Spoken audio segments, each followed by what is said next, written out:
Space is vast, governed by laws humanity has spent centuries learning to navigate. Warp fields bend the fabric of reality. Subspace carries messages across light years in moments. The Federation mapped the stars through patient exploration, building bridges between worlds through science and diplomacy. But what happens when something arrives that operates on principles no one in this universe has ever seen?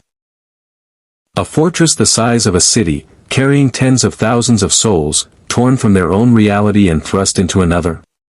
What happens when the refugees are armed with weapons that could vaporize planets, and the ship itself can reshape into a form that defies every known engineering principle? The alarms on Deep Space Nine's operations center scream to life at 0347 hours station time. Major Kira Nerys bolted upright at her console, her practiced fingers dancing across Cardassian-designed controls that Starfleet had never quite replaced. The view screen painted a picture that made her blood run cold. Subspace rupture, she announced, her voice cutting through the sudden chaos. Bearing 27 Mark IV, 17,000 kilometers off the Cardassian border. Chief Miles O'Brien hunched over his engineering station, his face illuminated by cascading data streams. That's not a wormhole. The energy signature is all wrong. It's tearing subspace apart. Commander Benjamin Sisko emerged from his office, uniform jacket still being fastened. 3 years commanding this station had taught him to distinguish between routine anomalies and genuine threats. The tension in his officers' voices told him which category this fell into. On screen, the main viewer shifted, and every person in ops fell silent. A wound had opened in space itself. Not the elegant blue shimmer of the Badron wormhole, but a jagged tear bleeding exotic radiation into normal spacetime. And through that impossible breach came something that shouldn't exist. The vessel measured over 1,200 meters, its hull a pale gray-white that reflected DS9 sensor beams in ways that made O'Brien's instruments report contradictory readings. The ship's architecture followed no design philosophy Sisko recognized, not Federation, not Klingon, not Romulan, not even Cardassian. Forward sections bristled with weapon emplacements. Massive engines drove the vessel forward as the dimensional tier sealed behind it, reality suturing itself closed with a flash of Cherenkov radiation. Reading 70,000 life signs, Kira reported, disbelief coloring her words. Benjamin, that's a city. There's a city inside that ship. All human, Dax added from the science station, her trill hosts memories spanning multiple lifetimes of first contacts. Or close enough that our sensors can't tell the difference. No warp signature. Whatever's propelling them, it's not matter-antimatter reaction. Sisko's jaw tightened. 70,000 people. If hostile, they could do catastrophic damage. If refugees, the Federation faced a humanitarian crisis of unprecedented scale. Either way, this was his problem. Hail them. All frequencies. The universal translator struggled for 3 long seconds before a response crackled through. Unidentified station, this is the Super Dimension Fortress 1, United Earth Government. We are declaring an emergency situation. Our fold system has malfunctioned. We have civilian casualties and require immediate status on our position. The voice was male, authoritative, tinged with exhaustion. Please identify yourselves and your world government. O'Brien's eyebrows shot up. Super Dimension Fortress?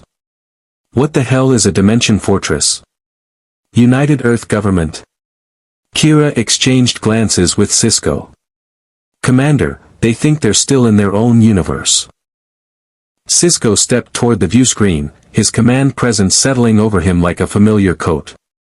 This was first contact with an alternate reality, perhaps refugees, perhaps something more dangerous. The Dominion War had taught him that assumptions killed people.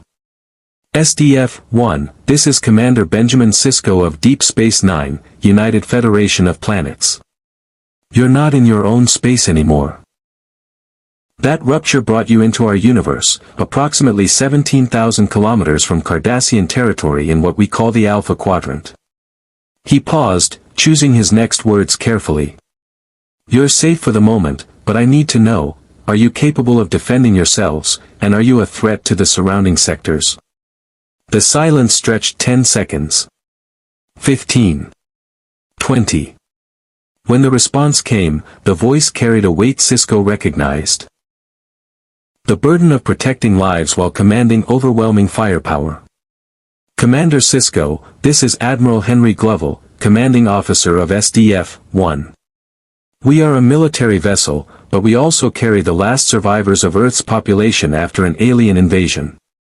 We are not a threat unless threatened. Our weapons are defensive in nature, designed to protect our people from an enemy called the Zentraedi." Another pause. "We need to understand our situation. Can your station accommodate a diplomatic meeting?" Kira was already running scans, her security officer instincts engaged. "Their weapons aren't charging, Benjamin. But I'm reading energy outputs that are off the scale. Whatever those defensive systems are, they could probably take out a Galer-class cruiser with one shot." Dax's fingers flew across her console. "I'm detecting some kind of exotic matter in their power systems. It's like nothing in our database. The energy density is comparable to a controlled singularity, but the radiation profile is completely different." Sisko weighed the options. 70,000 displaced humans with unknown technology, sitting on the Cardassian border during the most politically volatile period in decades. The Cardassians were still recovering from the Dominion War, paranoid and aggressive. If they detected this vessel, they'd either attack or try to seize the technology. The Klingon would want to test it in combat. The Romulans would send the Tal Shir. He couldn't let any of that happen. Not to refugees, not to potential allies, and certainly not while they were this close to igniting another interstellar incident. "Admiral Gloval, you're welcome to send a delegation to Deep Space Nine. But I'm also going to recommend you move your vessel deeper into Federation space, away from the border. The neighbors around here aren't as understanding as we are." Sisko gestured to Kira. "I'm dispatching the USS Defiant as escort. We'll talk, figure out what happened to you, and find a way forward." "Understood, Commander." Transmitting delegation roster. SDF-1 out. As the channel closed, O'Brien let out a low whistle. A city ship from another reality, armed to the teeth, right on our doorstep. What are the odds? Sisko turned toward his quarters to prepare. If you want to see more characters enter the Star Trek universe, hit that subscribe button and drop the name of a character you'd want to see in the comments below. Live long and prosper. 70,000 lives depending on decisions he'd make in the next few hours. The weight of command never got lighter. Kira, prep the Defiant. Dax, compile everything we know about dimensional physics. O'Brien, try to figure out what's powering that thing. He paused at the door to his office. And someone get me a direct line to Starfleet Command. They're going to want to know that Earth just showed up, but not our Earth. The USS Defiant cut through space like a blade, its compact frame dwarfed by the massive vessel it escorted. From the bridge, Sisko watched the SDF-1 glide alongside them with an elegance that belied its brutal functionality. The ship's hull reflected the light of distant stars, and now that they were closer, he could see details that the long-range sensors had missed: observation decks, what looked like residential sections, even parks visible through transparent sections of the superstructure. This wasn't just a warship. It was an ark. Maintaining standard escort formation, Lieutenant Commander Worf reported from Tactical, his Klingon features set in concentration. Their propulsion system does not register as impulse or warp. They are matching our speed precisely, but I cannot determine how. Dax leaned over her console, her spots catching the blue light of her displays. I'm picking up some kind of gravity manipulation. Not artificial gravity like ours. This is affecting the space around their hull. It's almost like they're falling forward, creating a localized distortion that pulls them along. Over technology, Sisko murmured, remembering the term from Admiral Gloval's initial transmission. They reverse-engineered this from alien wreckage. Their entire civilization bootstrapped itself from a crashed starship. Reminds me of First Contact, Dax said. Zephram Cochrane seeing the Vulcans and realizing humanity wasn't alone. Except these people got their first contact the hard way, invasion before friendship. The Defiance transporter room signaled ready. Sisko rose from the captain's chair, straightening his uniform. Worf, you're with me. Dax, maintain position and keep scanning. If anything goes wrong, I'll get you out of there, Benjamin, Dax promised. The transporter room was cramped, as everything on the Defiant was designed for efficiency over comfort. Chief Frederick stood at the controls, her hands poised over the interface. They've provided coordinates, sir. Their transporter technology seems compatible, but there's some kind of interference. Might be a bumpy ride. Sisko and Worf took their positions on the pad. Energize. The familiar tingle of molecular disassembly swept through him, but Fredericks was right, something fought the beam. For a moment, Sisko felt stretched between 2 points, his consciousness aware of existing in 2 places simultaneously. Then reality snapped back into focus. They materialized in a hangar bay that could have swallowed 3 Defiants whole. The space stretched in every direction, filled with fighter craft unlike anything in Starfleet's database. Sleek, angular machines painted in white and red, their design language aggressive and aerodynamic despite being meant for space combat. But what drew Sisko's attention were their proportions. These weren't standard fighters. Their limbs were too articulated, their joints too complex.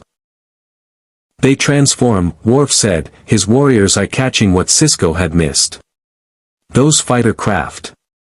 The landing gear configuration and joint systems, they are designed to change shape. A delegation approached across the hangar deck.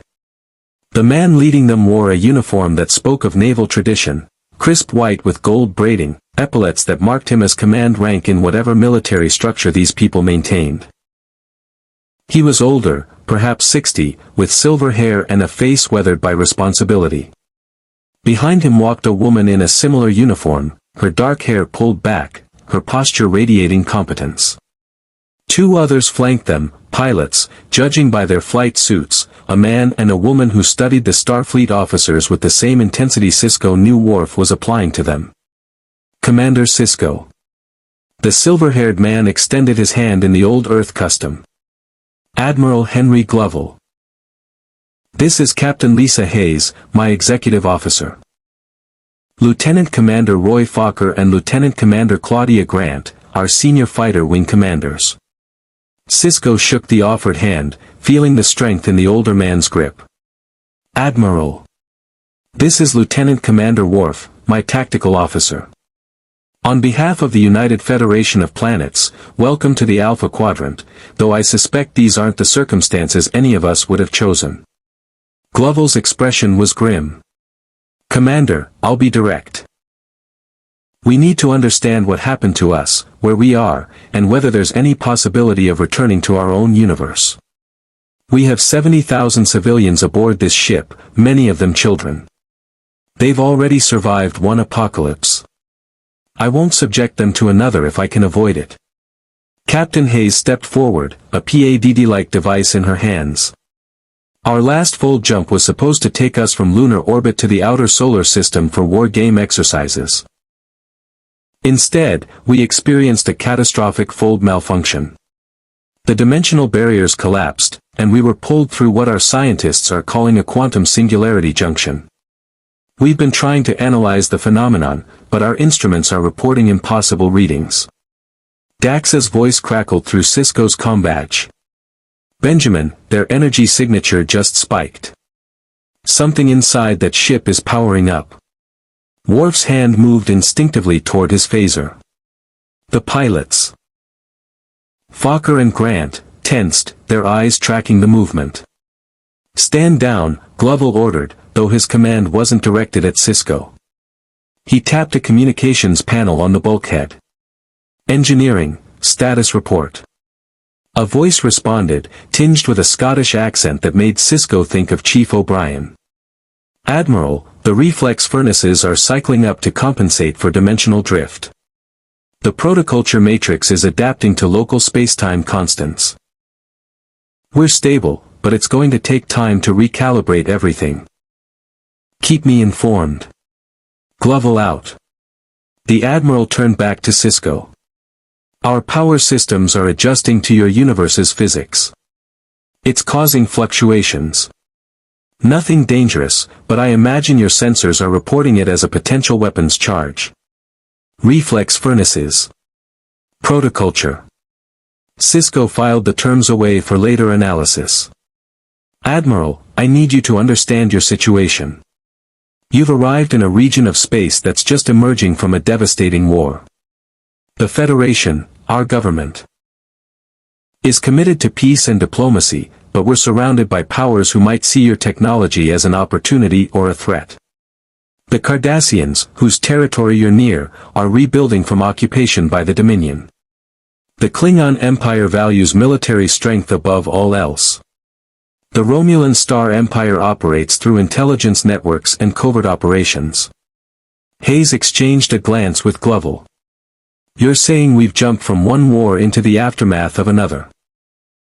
And potentially the beginning of a new one, if we're not careful," Sisko confirmed. "Your ship is a strategic asset. Everyone will want what you have, your technology, your knowledge, possibly your people. The Federation will offer protection, but that protection comes with expectations.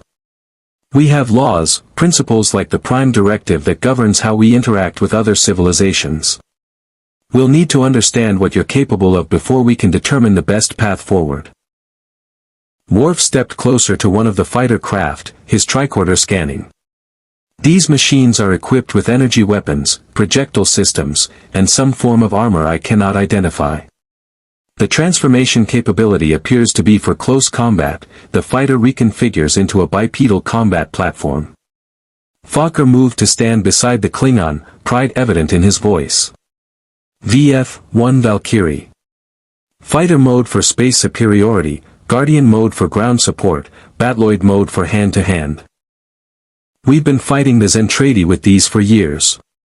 They're all we've got between our people and extinction." "The Zentraedi," Sisko said. "Your reports mentioned them. What exactly are we dealing with?" Gloval's expression darkened. "Giants. An engineered warrior race created by an ancient civilization called the Robotech Masters. They stand 15 meters tall, bred for combat, knowing nothing but war. Their fleet numbers in the millions. One of their ships crashed on Earth 20 years ago, the ship we used to build SDF-1. When we activated the reflex drives, it sent out a signal. They've been hunting us ever since." The implications hit Sisko like a physical blow. "Admiral, are you telling me there's a fleet of alien warships that might be looking for you? That might follow you here?" "Unknown," Hayes said. "The fold accident might have severed the tracking signal. But if it didn't..." She left the possibility hanging. Sisko's combadge chirped. "Commander, we're detecting multiple vessels entering the sector. Cardassian patrol ships, 3 Galar-class cruisers. They're hailing us." Worf and Sisko locked eyes. The Cardassians had found them. "Admiral Gloval," Sisko said carefully, "I need to know right now, if those ships attack, what will you do?" Gloval's answer came without hesitation. "We'll defend ourselves, Commander. We didn't survive the Zentraedi by being passive. But we won't fire first." "That's a promise." Sisko tapped his combadge. "Dax, open a channel to the Cardassian vessels. Let's see if we can keep this diplomatic." Through the hangar bay's atmospheric containment field, he could see the sleek, predatory shapes of Cardassian cruisers taking up flanking positions. 70,000 lives hung in the balance, and the first test of SDF-1's presence in this universe was about to begin. The Cardassian transmission crackled with barely contained aggression. Gul Renar's face filled the viewscreen on the Defiance bridge, ridged features twisted in suspicion, his eyes reflecting the paranoia that had infected the Cardassian Union since the Dominion War's catastrophic end. Behind him, the bridge of his Gaylor-class cruiser bustled with activity. "Commander Sisko. How fortuitous that we find you escorting an unknown vessel of considerable military capability into Federation space. One might wonder if Starfleet has been developing new weapons platforms in secret." Sisko kept his expression neutral, though he could feel the weight of the Admiral's gaze from across the transporter link still connecting him to SDF-1. Gul Renar. This vessel arrived through a dimensional anomaly. They're refugees from another reality, not a Federation project. We're conducting first contact protocols. Refugees. Renar's laugh held no humor. Refugees don't arrive in warships that dwarf anything in the quadrant. My sensors are detecting energy readings that suggest weapons capable of significant destructive potential. The Cardassian Union has a right to know what threatens our borders. On SDF-1's hangar deck, Admiral Gloval moved to a wall-mounted communications panel, his weathered fingers activating a channel. "Captain Hayes, bring us to yellow alert. Fokker, get Skull Squadron prepped for launch. No aggressive posturing, but I want us ready." Throughout the massive vessel, klaxons began their measured warning. Sisko watched through the atmospheric field as the hangar bay transformed into controlled chaos. Pilots sprinted to their Valkyrie fighters. Deck crews swarmed the craft, performing final checks. The machine's cockpits opened like predatory mouths, swallowing their pilots. Worf's tricorder chirped insistently. "Commander, the SDF-1 is raising some form of energy barrier. It does not match standard deflector shield configurations. The energy matrix appears to be concentrated into discrete points around the hull." "Pinpoint barrier system," Gloval explained, noticing Worf's scans. "We can't maintain a full shield like your deflectors, the energy requirements are too high.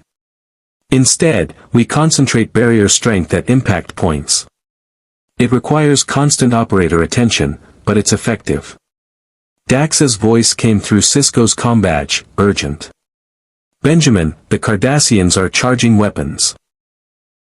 And I'm detecting subspace communications, they're calling for reinforcements. This could get ugly fast." Sisko's mind raced through scenarios. The Cardassians were wounded predators, dangerous precisely because they were weakened. They'd lost millions in the war, seen their homeworld devastated by their former Dominion allies. Now they found a massive unknown warship on their border, and fear was overriding reason. "Gul Renar, stand down. There's no threat here. Let me transport you aboard DS-9 so we can discuss this situation rationally." "I think not, Commander." Renar's smile was cold. "The Cardassian Union will not be dictated to by the Federation. Not anymore. That vessel will submit to inspection, or we will consider it a hostile force and act accordingly." Captain Hayes appeared at Gloval's side, her jaw set. "Admiral, we can't let them board. If they get access to robotechnology, we'll never contain it. The political implications alone." "I'm aware, Captain." Gloval's gaze never left Sisko. "Commander, I need to know where your Federation stands. Are you going to help us, or are we on our own?" The question cut through every diplomatic protocol, every carefully constructed first contact procedure. Sisko thought of 70,000 civilians, human civilians from another Earth, another history, who'd already lost everything once. He thought of Starfleet's principles, of the Prime Directive's mandate of non-interference. But these weren't a pre-warp civilization. They were refugees with nowhere to go. He also thought of Captain Picard's words from years ago, "The first duty of every Starfleet officer is to the truth." The truth was that the Cardassians would take SDF-1 apart piece by piece if given the chance, and those 70,000 people would become bargaining chips in a quadrant still recovering from war. "Admiral Gloval, the Federation stands with refugees. Always." Sisko tapped his comm badge. Defiant, position us between SDF-1 and the Cardassian vessels. Raise shields, but do not charge weapons unless fired upon. Worf's voice carried grim satisfaction. Acknowledged. Maneuvering now. Through the hangar's atmospheric field, Sisko watched the Defiant pivot gracefully, its compact form taking a protective stance. Small compared to SDF-1, tiny compared to the Gaylor-class cruisers, but its reputation as the ship that survived the Dominion War's worst battles preceded it. Gul Renar's expression darkened. "You're protecting them?" "Commander, I expected better judgment from the hero of Deep Space Nine. The Obsidian Order would have loved to dissect whatever technology that ship contains. Now the Central Command will settle for asserting our rights to inspect vessels near our territory." "Your territory ends at the border, Gul Renar. This vessel is in Federation space, under Federation protection. You have no jurisdiction here." "Then perhaps we should establish new jurisdiction." Renar gestured off-screen. "Fire." The Cardassian cruiser's spiral wave disruptors lanced through space, but not toward the Defiant or SDF-1. Instead, they struck empty space between the vessels, a warning shot that superheated atoms into plasma. On SDF-1, Admiral Gloval's expression never changed, but his voice carried across the hangar bay with absolute authority. "All hands, battle stations. This is not a drill. Pinpoint barrier to maximum. Main gun crews, stand by but do not power the reflex cannon without my direct order." Sisko felt the shift in atmosphere. The pilots climbing into their Valkyries moved with practiced efficiency born from years of warfare. This wasn't a crew preparing for their first battle, these were veterans who'd fought for survival against impossible odds. "Admiral, I strongly advise against engaging," Sisko said. "If you fire on those ships, it will create an interstellar incident. The Federation will be forced to." "Commander, with respect, I've spent years protecting my people from forces that wanted to exterminate them. I won't start backing down now." Gloval's tone softened slightly. "But I also won't start a war in your space. Those fighters you see launching, they're for defense only. We'll absorb the first hit if we must."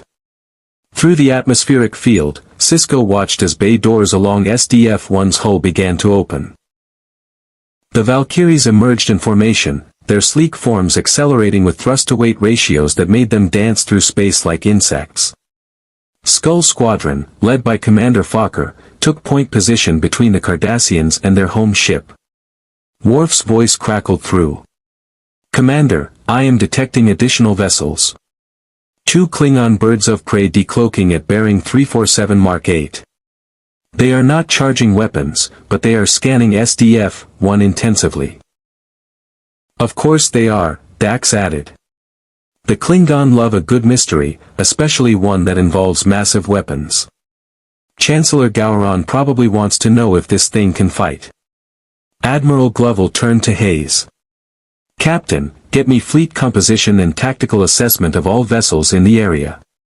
If this turns into a shooting match, I need to know what we're facing." "Aye, sir."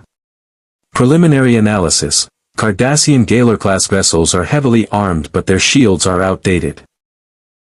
The Defiant punches above its weight class, ablative armor, quantum torpedoes, heavy phaser arrays. The Klingon birds of prey are fast, maneuverable, equipped with disruptors and photon torpedoes. All vessels are operating on matter-antimatter reaction drives. None of them have reflex weaponry. "Which means we have the firepower advantage," Fokker said from his Valkyrie's cockpit, his voice patched through the hangar's comm system. "One main gun shot could vaporize all of them. And make us the biggest threat in the quadrant," Gloval countered. "No. We hold position. We don't fire unless fired upon, and even then, we show restraint." Sisko studied the Admiral with new appreciation. This was a man who understood the difference between strength and recklessness. "Admiral, what can you tell me about that main gun? My people need to understand what kind of deterrent we're discussing." Hayes pulled up a holographic display, technology that seemed more advanced than Federation standards. The image showed SDF-1's forward sections, where massive barrel assemblies converged. The reflex cannon is a heavy quantum reaction beam. It uses protoculture to create a directed energy cascade that can penetrate planetary crust. In atmosphere, it creates storms. In space, it's essentially a directed star. We used it once during the initial Zentraedi attack. It destroyed an entire enemy armada, but the energy release was visible across the solar system. Worf's voice was respectful. That is a weapon worthy of song. It's a weapon I've fired exactly once, and hope never to fire again, Gloval said quietly. The power required to charge it drains resources we need for life support and fold drives. More importantly, using it marks us as a threat. Commander Sisko, I didn't bring my people through hell to become conquerors in a new universe. The Cardassian channel reopened. Gul Renar's face showed grudging recalculation. Commander Sisko. We have detected Klingon vessels in the area. The Cardassian Union has no desire to engage in a multi-power conflict over an unknown entity. However, we insist on representation in any negotiations regarding this vessel's status. If the Federation is harboring a potential weapon, the Khitomer Accords require transparency. It was a retreat masked as negotiation, the Cardassians backing down but saving face. Sisko recognized the opening. Understood, Gul Renar. I'm requesting a diplomatic conference on Deep Space Nine. All interested parties will have the opportunity to assess the situation under neutral conditions. But the SDF-1 will remain under Federation protection during those talks. The Cardassian vessels began to withdraw, their formation loosening. But Sisko knew this was far from over. Word was spreading across subspace channels. By now, Starfleet Command knew. The Romulan Tal Shir probably knew. Soon, everyone would know that a city ship from another reality had arrived in the Alpha Quadrant. Admiral Gloval deactivated the yellow alert, and the klaxons fell silent. Commander, it seems we've bought some breathing room. What happens next? Sisko materialized fully back aboard the Defiant, Worf beside him. Next, Admiral, you and your senior staff come to DS9. We talk. We figure out what brought you here, whether you can go back, and what it means if you can't. But I need you to understand something. He paused, making sure Gloval heard every word. You're not in a war zone anymore. You're in a place where diplomacy has a chance. Where we solve problems by talking first. Your people have been fighting for survival, and I respect that. But here, there are rules. Lines we don't cross. And if you want Federation protection, you'll need to work within those boundaries. Through the view screen, he could see Gloval's expression, the weight of command, the burden of protecting 70,000 lives, the exhaustion of endless warfare. Commander Sisko, we've been trying to get home since this war started. We just want to live in peace. If your Federation can help us do that, we'll follow your rules. But if someone threatens my people, I'll do whatever it takes to protect them. That's a line I won't cross. Sisko understood that sentiment in his bones. Then we'll make sure it doesn't come to that, Admiral. Defiant out. As the channel closed, Worf turned to him. Commander, the Cardassians will not give up easily. And the Klingon are still observing. I know. Sisko settled into the captain's chair, feeling the familiar weight of impossible decisions. Dax, set course for DS9. And get me a secure channel to Starfleet Command. Admiral Ross needs to know we've got a refugee crisis, a diplomatic powder keg, and a ship that can reshape itself into something we've never seen before. Outside the viewports, the SDF-1 glided through space, a fortress, a city, a symbol of humanity's resilience from another reality. 70,000 lives seeking safe harbor in a universe already stretched thin by conflict. Welcome to the Alpha Quadrant, Sisko thought. Where the only thing more dangerous than war is the fragile peace that follows it. Deep Space Nine's wardroom had hosted countless diplomatic meetings, Bajoran provisional government sessions, Cardassian treaty negotiations, even the occasional Ferengi trade dispute. But Commander Sisko had never crowded quite this many competing interests into one room. The air practically hummed with tension. Admiral Gloval sat at the head of the conference table, Captain Hayes to his right. Commander Fokker stood near the viewport, his fighter pilot's instincts unable to tolerate sitting still while potential threats circled. Across from them, Gul Renar represented the Cardassian Union, flanked by two intelligence officers whose eyes never stopped cataloging details. General Martok of the Klingon Defense Force occupied the far end, his presence more observer than participant, for now. And Sisko held the middle ground, Dax at his side with a PADD full of sensor data that was rewriting their understanding of physics. "Let me be clear," Gloval began, his voice carrying the exhaustion of someone who'd had this conversation too many times. "The super-dimension fortress was built from alien technology we barely understood. 20 years ago, an enormous spacecraft crashed on Earth, Macross Island in the South Pacific. It took us a decade just to make the systems operational. When we activated the reflex drives, it sent a signal across the galaxy. That's when the Zentraedi came. Hayes activated a holographic projector, their technology, not Federation standard. The image that materialized above the table made even Martok lean forward with interest. Giant humanoid figures, 15 meters tall, clad in armor that bristled with weapons. Warships that dwarfed anything in the Alpha Quadrant. 4 million vessels, Hayes said flatly. That's the estimated size of the Zentraedi fleet that pursued us. We've been fighting a running battle for years. Our homeworld is devastated. Most of Earth's major cities are rubble. SDF-1 became an ark because there was nowhere else to go. 4 million, Dax breathed. Benjamin, if even a fraction of that fleet followed them through the dimensional breach. We don't think they did, Gloval interrupted. Our scientists believe the fold accident severed the dimensional connection. But, believe isn't certainty. We won't know for sure until we understand what brought us here. Gul Renar's expression remained skeptical. A convenient story.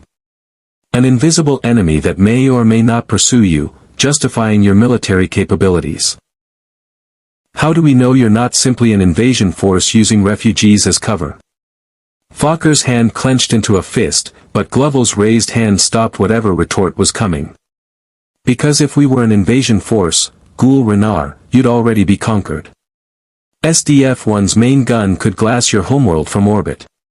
We don't want conquest. We want to protect our people and, if possible, go home. Your main gun. Martok's voice rumbled with interest. This reflex cannon. I have read the Defiant sensor logs. The energy output is impressive. A weapon that could decide the fate of empires. Which is precisely why it concerns us, Sisko interjected. Admiral, you said you fired it once. What were the consequences? Gloval's jaw tightened, and Hayes answered for him. Immediate tactical victory. Complete strategic disaster. The energy release created a quantum cascade that destabilized local space. It also made us visible to every Zentraedi sensor array within several star systems. We painted a target on ourselves that we've been running from ever since. A weapon of last resort, Worf observed from his position by the door. Devastating but self-defeating. Exactly. Gloval met Sisko's eyes. Commander, I know what you're thinking. You're wondering if we're a liability, if protecting us means importing a war you didn't ask for. I understand that concern. But let me ask you something. What would the Federation do if Earth was destroyed and you had 70,000 survivors left? Would you disarm because someone found you threatening? The question hung in the air. Sisko thought of the Borg attacks, of Wolf 359, of how close Earth had come to assimilation. He thought of the lengths the Federation had gone to protect humanity's homeworld. No, he admitted. We wouldn't. Dax leaned forward, her scientist's curiosity overriding political concerns. Admiral, this protoculture you mentioned, your power source. We've been analyzing your energy signatures. It doesn't match anything in our databases. No matter-antimatter annihilation, no quantum singularities, no zero-point energy. What exactly are we looking at? Hayes gestured, and the hologram shifted to show a crystalline matrix glowing with impossible colors. Protoculture is the Robotech Master's legacy. The civilization that created the Zentraedi. It's a form of biogenetically engineered matter that exists in a quantum superposition. When properly contained and excited, it releases energy by collapsing dimensional barriers at the subatomic level. You're punching holes in reality for power. Dax's voice mixed awe and horror. That's either brilliant or insane. Both, Fokker said from the viewport. Doc Lang, our chief scientist, says every time we use the reflex systems, we're technically violating causality on a microscopic scale. But it works, and it kept us alive. Ghoul Renar seized the opening. So this technology could theoretically be weaponized beyond what you've already demonstrated. The dimensional manipulation could be used for more than power generation. It already is, Hayes said. Our fold drives work on the same principle. Creating a temporary dimensional shortcut through space. That's what malfunctioned and brought us here. We tried to fold to the outer solar system and instead punched through to your universe. Martok stroked his beard, his warrior's mind working. This transformation ability your ship possesses. The Defiant sensors recorded preparations for what appeared to be a structural reconfiguration. Explain. Gloval nodded to Hayes, who brought up new schematics. SDF-1 appeared in its current configuration, the cruiser mode they'd arrived in, its city sections contained within the protective superstructure. Then the hologram shifted. The ship's bow sections rotated backward. The massive engines pivoted outward. The central city module descended and locked into a new position. When the transformation completed, SDF-1 had become a mechanical titan, a humanoid form over a kilometer tall, its arms the relocated engine assemblies, its legs the main hull sections, and its head bristling with sensor arrays and weapons. The room fell silent. Storm mode, Hayes said quietly. Or attack mode, as some crew call it. Full transformation takes approximately 5 minutes and requires all reflex furnaces operating at maximum. In this configuration, we have enhanced maneuverability and can engage enemy capital ships in close combat. Close combat, Worf repeated, something like reverence in his voice. Ship-to-ship melee.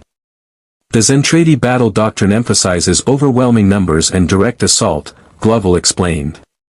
They use smaller ships to swarm targets. In cruiser mode, we couldn't track them all. In attack mode, we can physically SWAT enemy vessels, use the main gun at point-blank range, and present a smaller target profile to their capital ships. Fokker grinned despite the tension.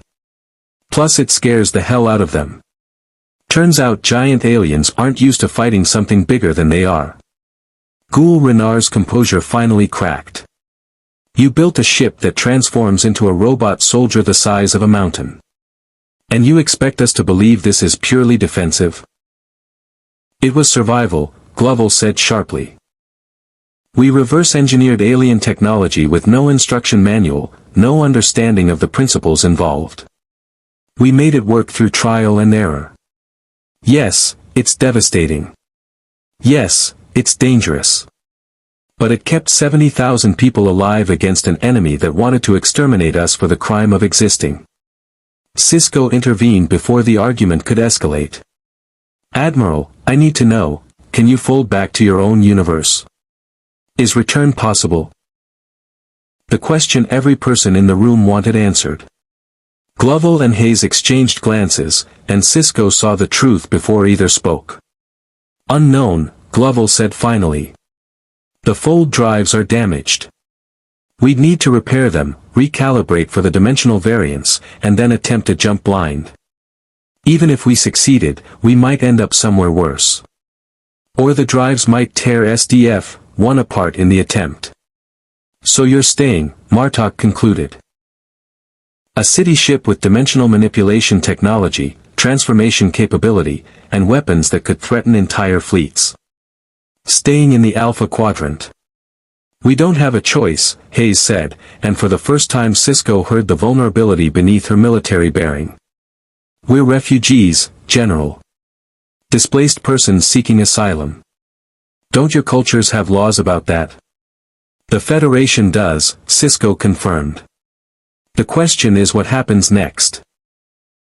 Admiral Gloval, you understand that multiple powers are going to want access to your technology.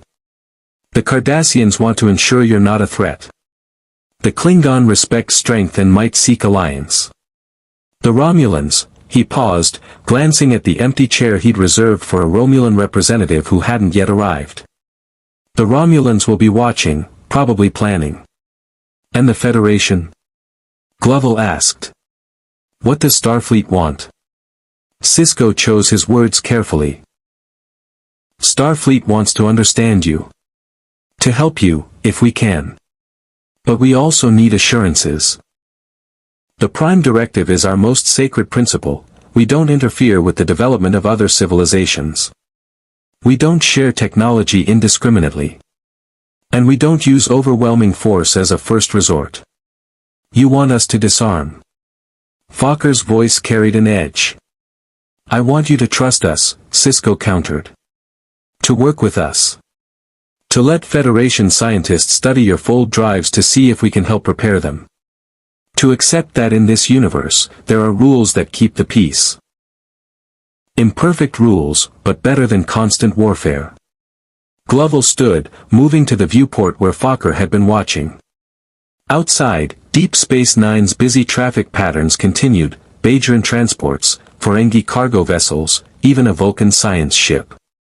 Life continuing despite crises, because that's what civilization meant.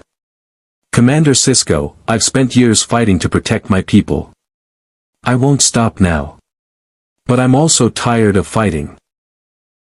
If the Federation can offer us safety without demanding we become helpless, we'll cooperate. He turned back to face the room. But understand this, SDF-1 will defend itself.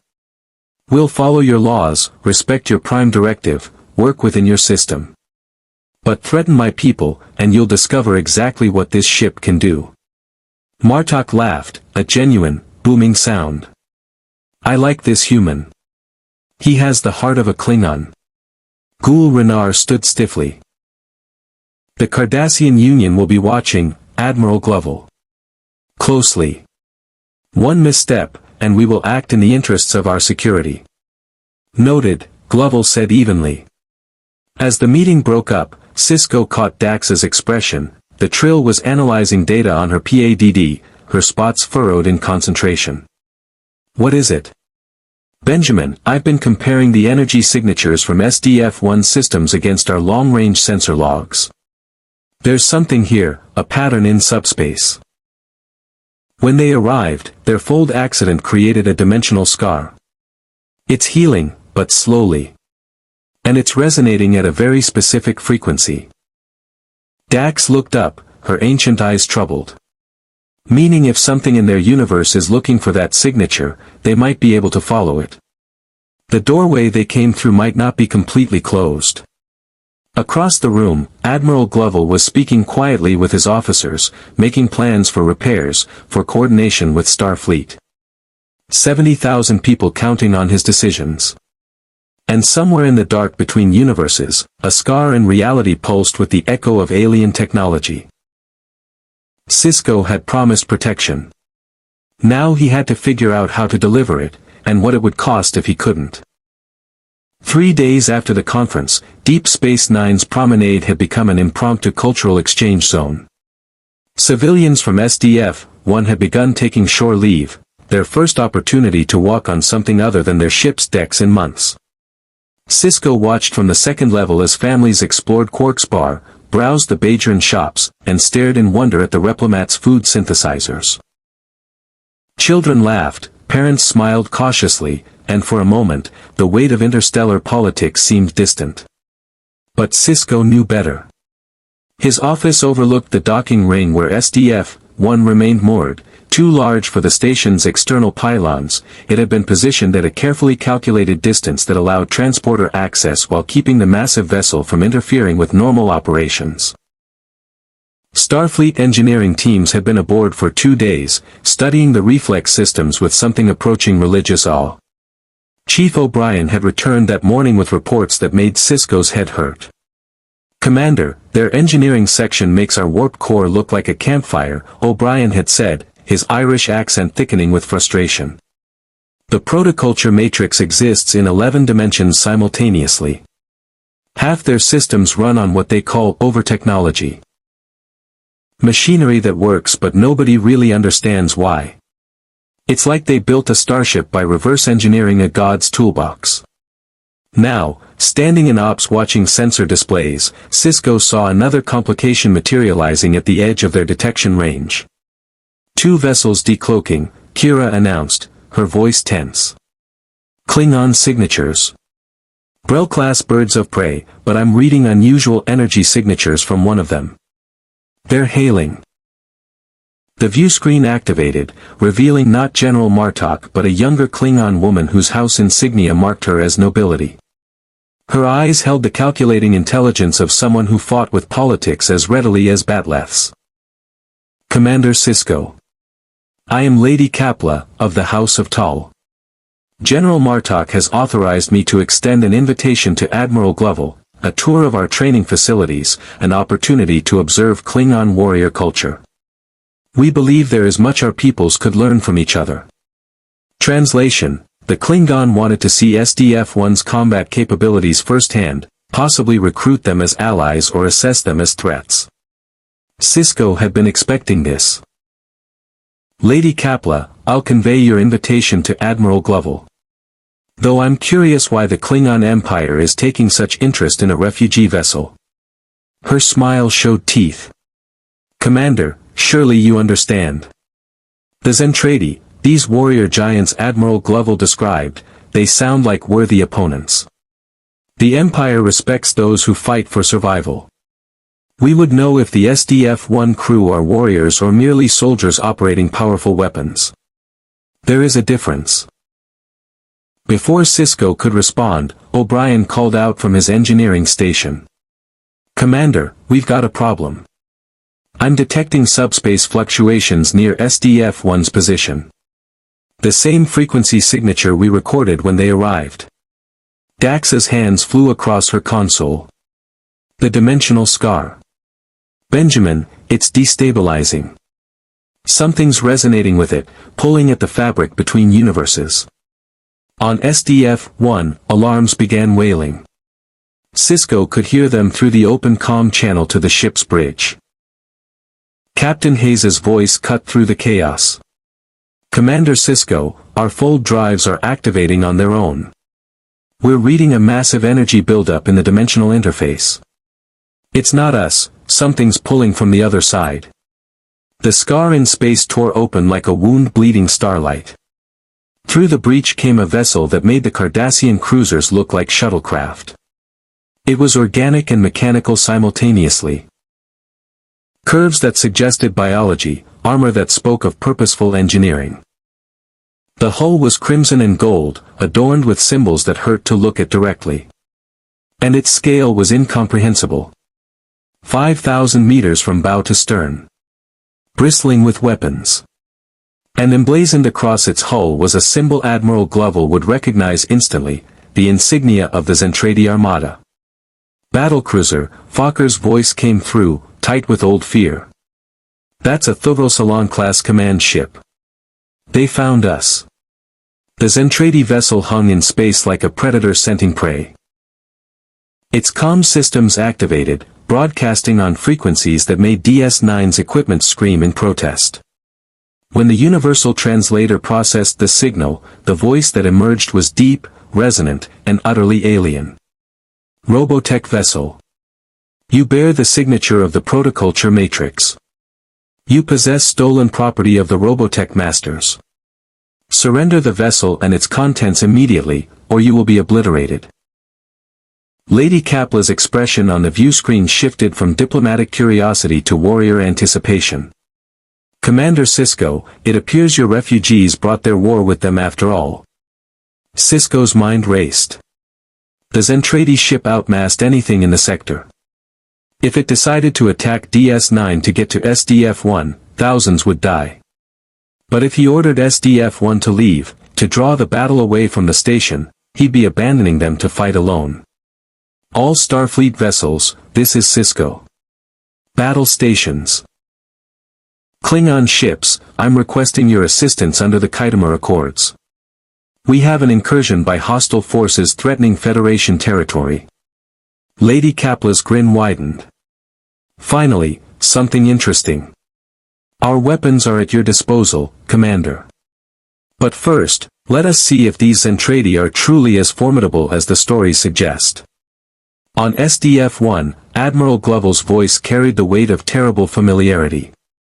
All crew, battle stations. This is not a drill. Skull Squadron, launch immediately. Fokker, you know the drill, hit and run, keep them off balance. Hayes, calculate transformation sequence. We may need attack mode. Admiral, transformation will take 5 minutes, Hayes responded. If they attack during the sequence, we're vulnerable. Then we don't transform unless there's no other choice. Pinpoint barriers to maximum. Charge the reflex cannon to 30%, enough to show we're serious, not enough to drain our reserves. Through DS-9 sensors, Sisko watched as SDF-1's fighter bay's irised open. The Valkyries poured out information, dozens of them, their transformation capability giving them an edge in maneuverability that no Alpha Quadrant fighter could match. Skull Squadron took point, their white and red paint scheme stark against the void. The Zentraedi battlecruiser responded by launching its own complement. But these weren't fighters, they were powered armor suits piloted by the giants themselves.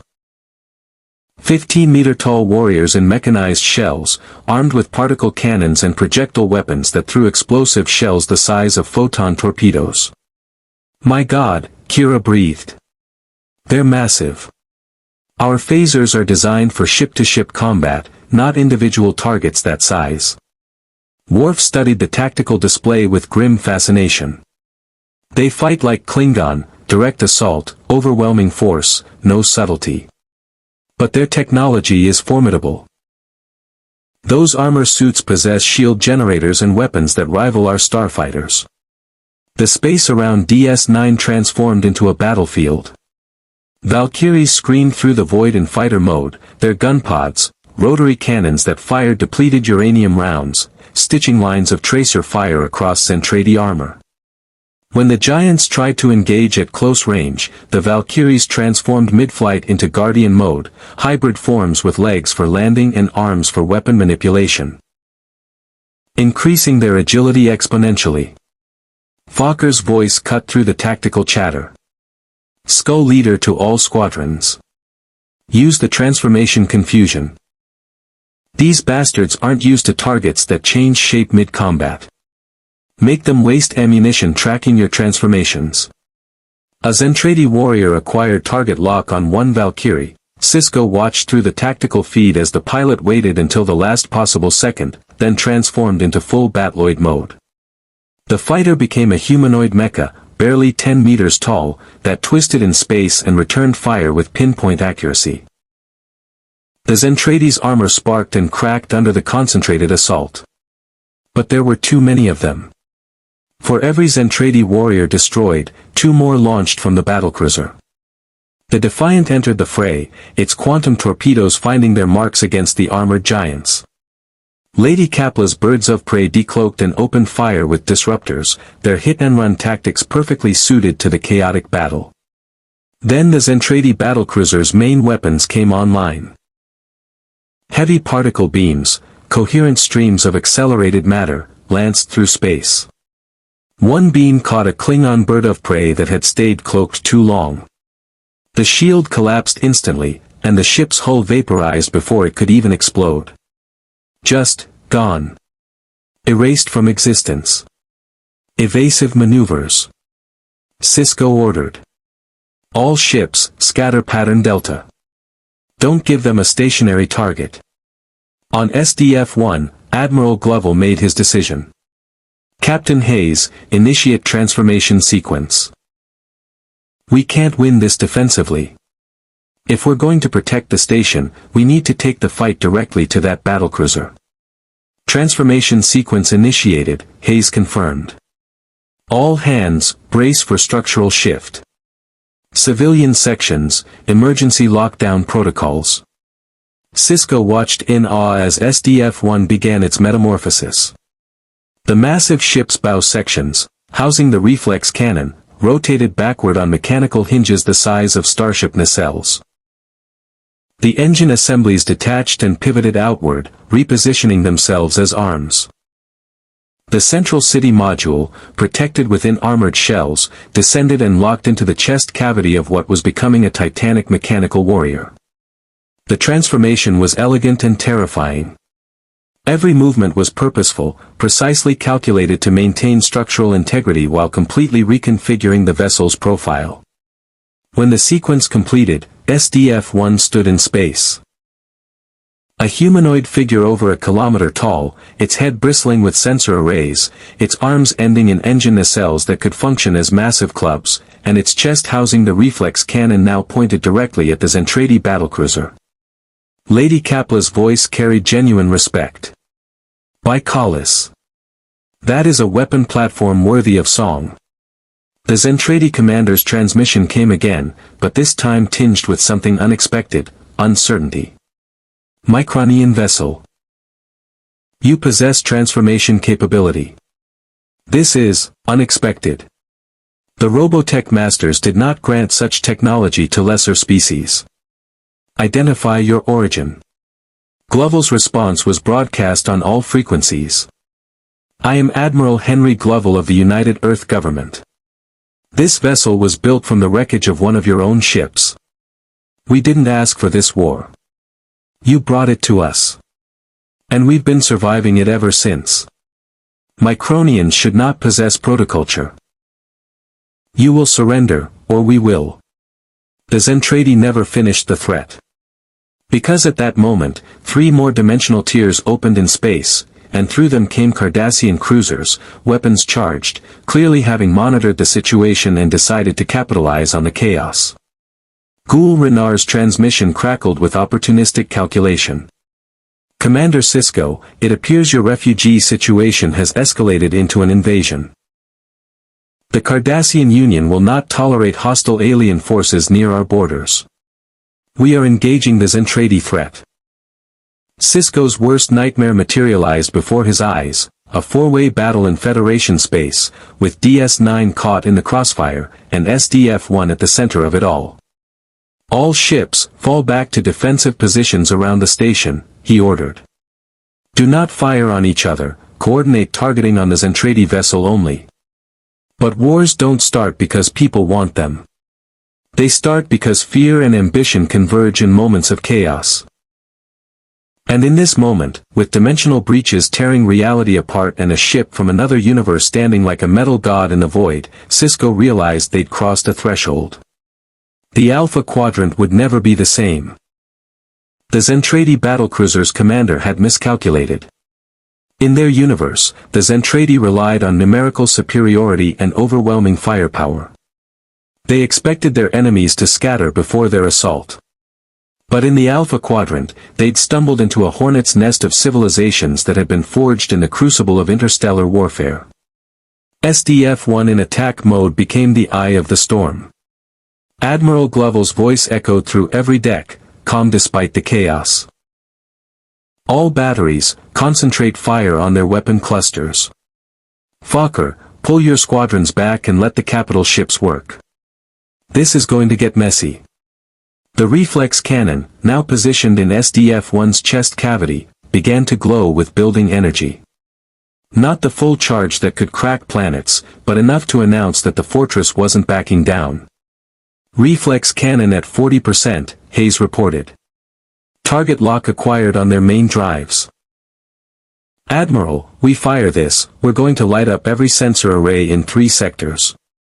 I'm counting on it, Gloval replied. Sometimes the best deterrent is showing you're not afraid to use force. Fire when ready.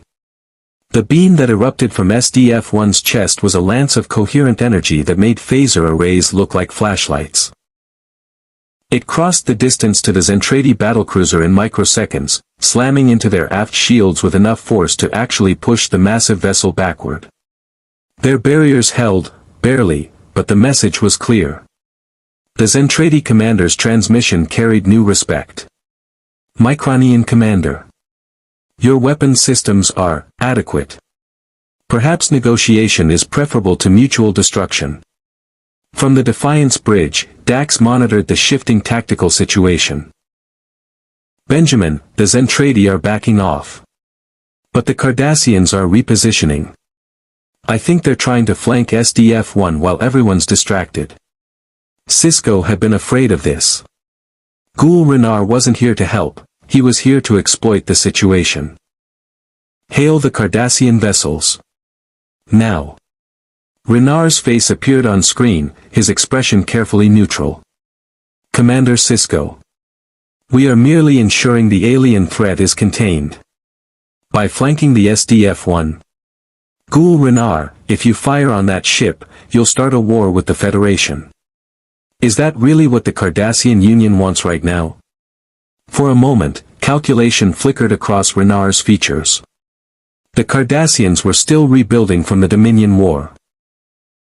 Their military was weakened, their economy struggling. A war with the Federation would be suicide. We have no hostile intentions, Commander. Merely, caution. The Cardassian cruisers adjusted their course, moving to a less threatening position. But their weapons remained charged. Lady Capla's Klingon vessels had taken up positions flanking the Defiant, a show of alliance that Sisko appreciated. Commander, the Zentraedi are attempting to communicate. Shall I relay the transmission? Put them through. The Zentraedi commander's image filled the view screen, a giant's face, harsh and angular, with skin the color of weathered stone and eyes that burned with warrior's pride. Through the universal translator, his voice resonated with the weight of ages. I am Fleet Commander Britai of the Zentraedi Imperial Forces. I command the 67th Guromath Regiment. We detected the Protoculture signature through dimensional barriers and pursued. This Robotech vessel contains stolen property of the Masters. However. He paused, and something like curiosity entered his expression. You Micronians have demonstrated unexpected capability.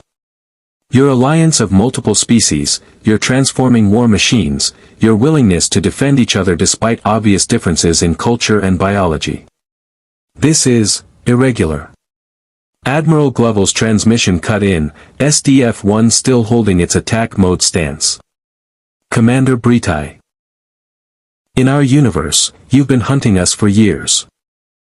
Trying to exterminate us for the crime of using technology we found in a crashed ship. We're tired of running. We're tired of fighting. But we'll do both if we have to. Britai's expression shifted, not quite respect, but recognition. Admiral Gloval. The Zentraedi are warriors bred for combat.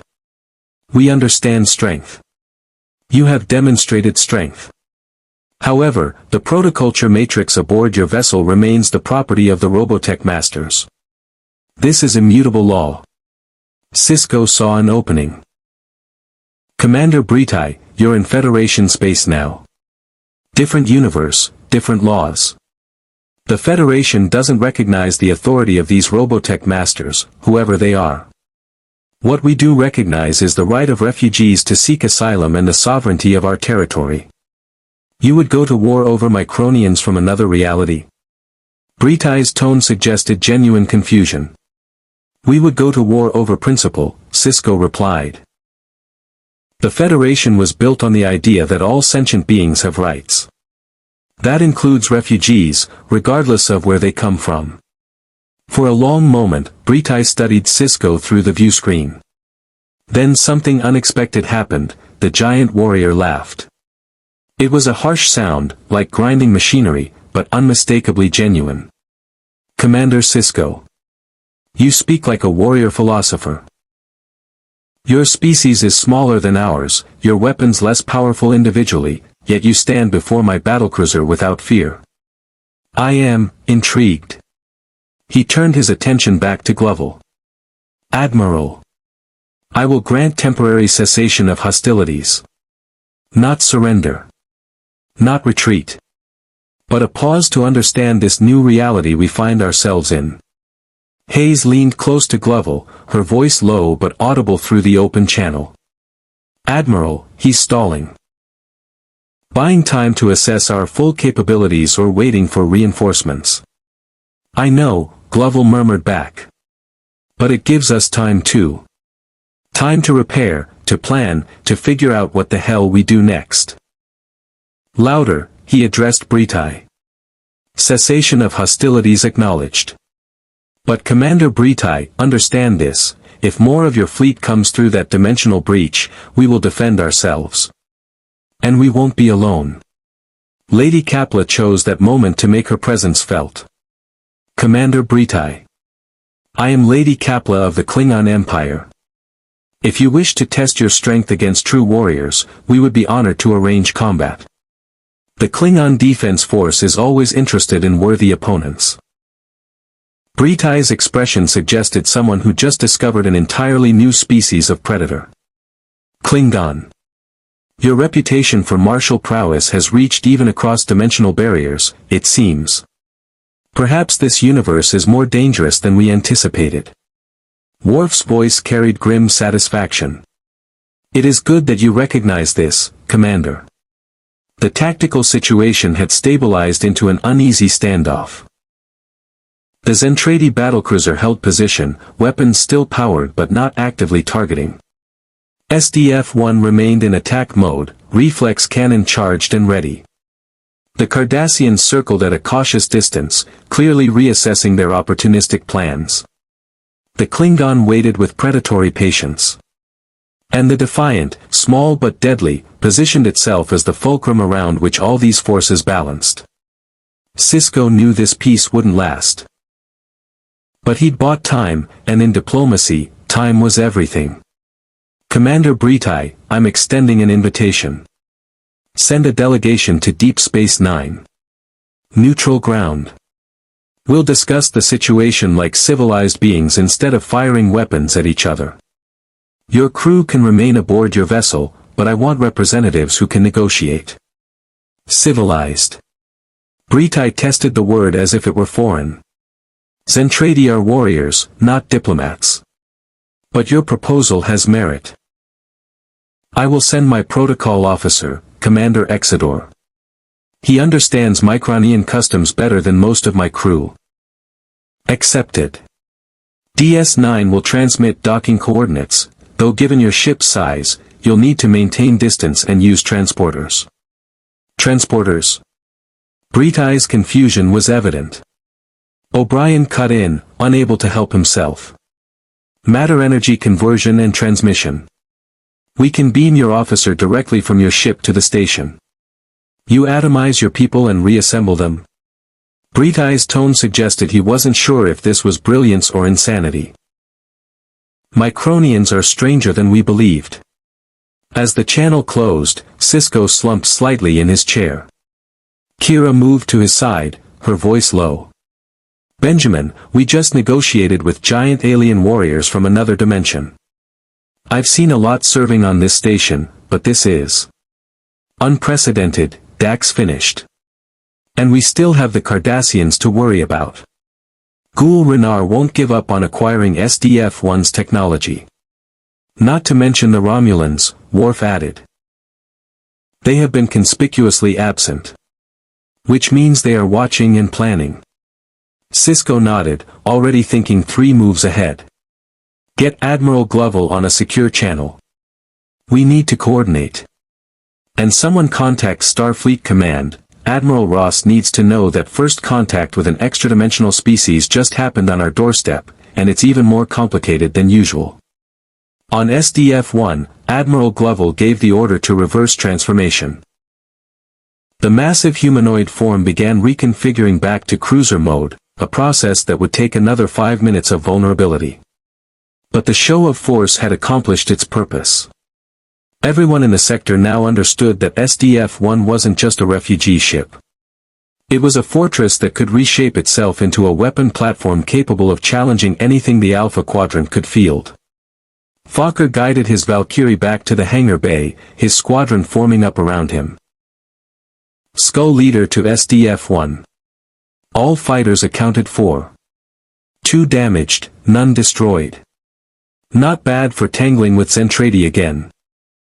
Good work, Commander, Gloval replied. But stay alert. This isn't over. It's barely begun.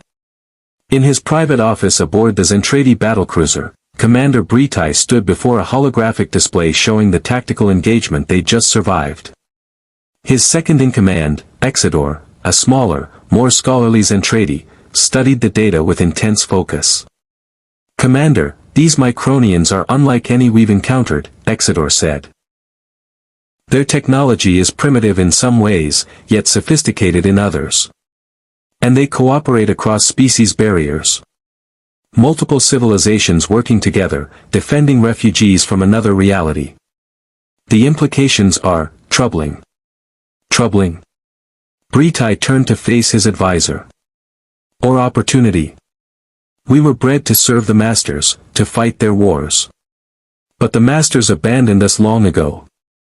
These Micronians fight for principles, not masters. What if there's another way, Exodor? What if warriors can be more than weapons?" Exodor's eyes widened. Such thoughts bordered on heresy in Zentraedi culture. But he'd seen what Britai had seen, an alliance of species defending each other, transforming ships that matched Zentraedi engineering, and a determination that transcended mere programming. "We should proceed carefully, Commander. The other fleet commanders will not accept such radical thinking easily. Then we won't tell them." "Not yet."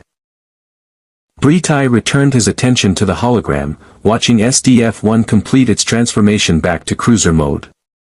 "But I want to understand these Micronians. All of them. The Federation, the Klingon, even the Cardassians. Because if we're trapped in this universe, we'll need to adapt or die." On Deep Space Nine, Sisko stood at the wardroom viewport, watching the assembled forces maintain their uneasy peace. 70,000 civilians from another Earth, seeking refuge. A fleet of alien giants questioning their own purpose. Multiple Alpha Quadrant powers maneuvering for advantage.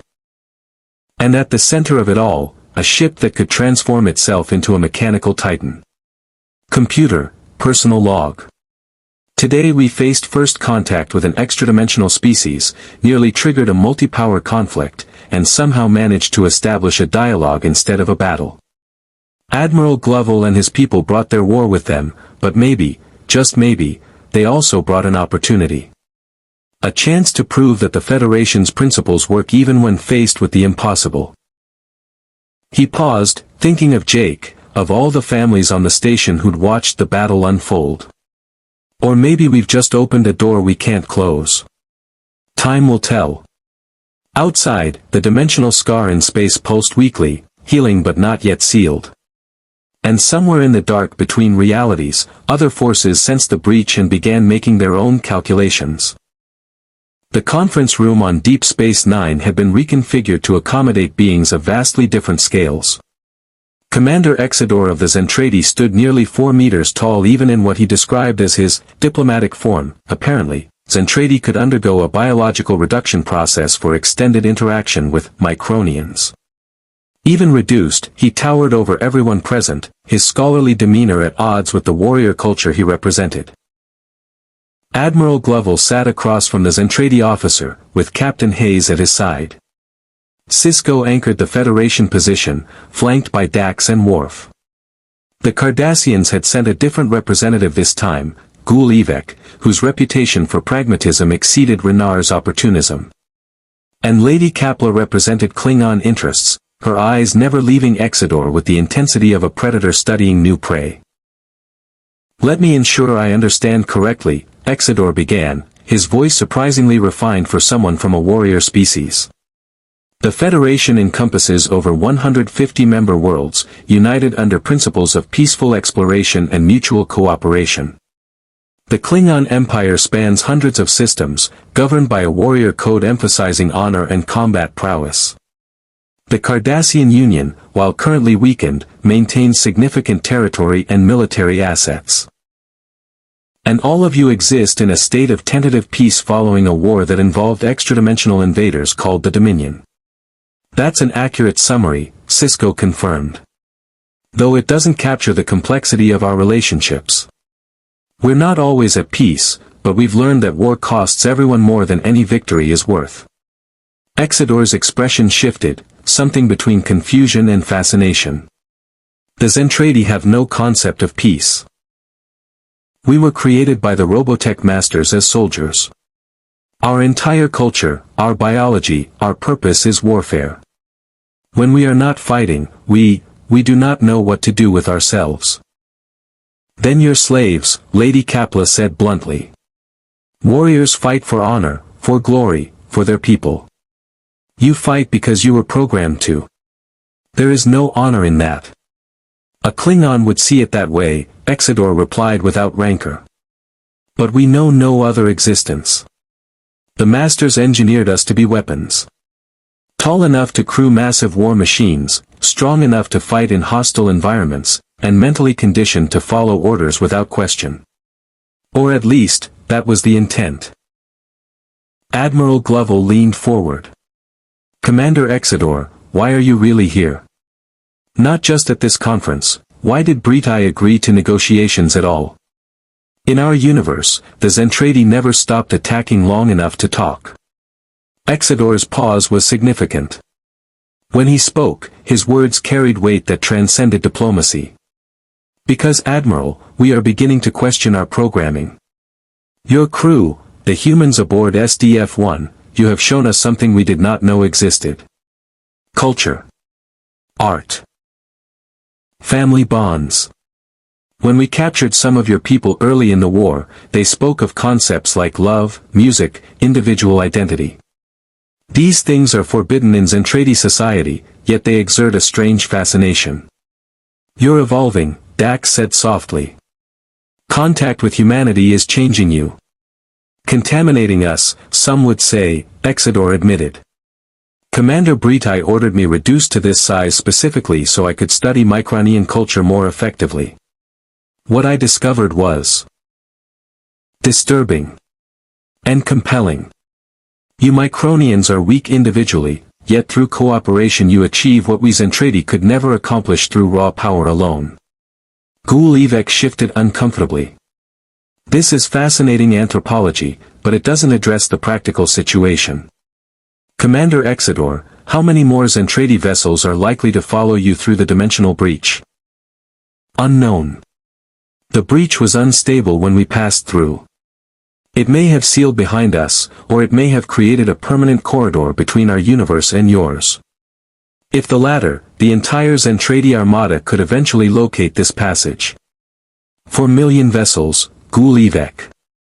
Each comparable to the battlecruiser you witnessed. The room fell silent. 4 million ships. The combined fleets of the Alpha Quadrant couldn't stand against those numbers.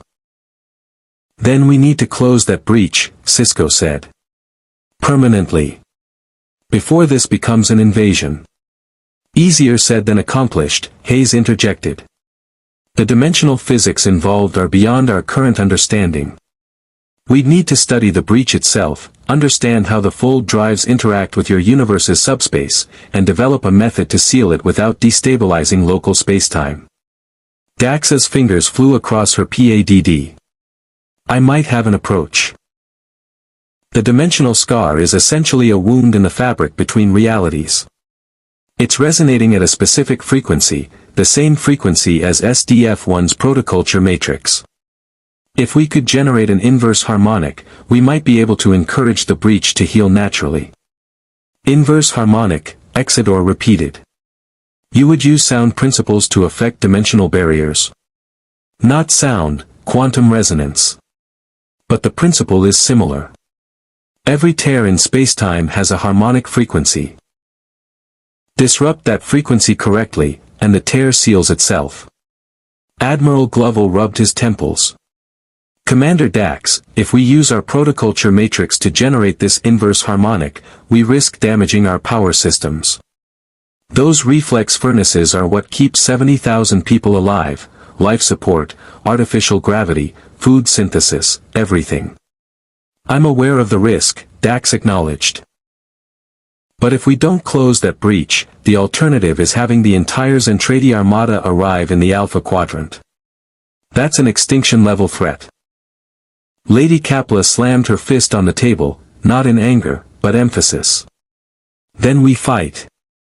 The Klingon Empire does not flee from enemies, no matter their numbers. If 4 million warriors wish to test themselves against us, we will show them what it means to face true Klingon. Your bravery is admirable, Worf said carefully. But even Klingon courage has limits. 4 million vessels would overwhelm the Empire within weeks. Then we die with honor. Lady Kapla shot back. Ghoul Evek's voice cut through with cold pragmatism. While you Klingons sing songs about glorious death, the rest of us would prefer survival. Commander Sisko, I propose a joint operation. Federation, Cardassian, and Klingon vessels working with SDF-1 to seal this dimensional breach. We coordinate our scientific resources, share data, and eliminate the threat before it fully manifests. Sisko studied the Cardassian carefully. Evek was offering cooperation. Something that didn't come naturally to his people. Which meant he was genuinely terrified of the Zentraedi threat. Agreed, Sisko said. But this operation stays under Federation oversight. We're not going to use the crisis as an excuse for intelligence gathering or technology theft. Of course not, Evek replied, his tone suggesting the opposite. We're all allies in this endeavor. Commander Exodore stood, his massive frame dominating the room. There is another factor you must consider. If Commander Britai and I are here, questioning our programming, others in Zentraedi may also be experiencing similar doubts. Not all of my people are mindless warriors. Some, like Britai, are beginning to see beyond the limitations the Masters imposed. If you close that breach, you trap us here. Force us to adapt to your universe or die.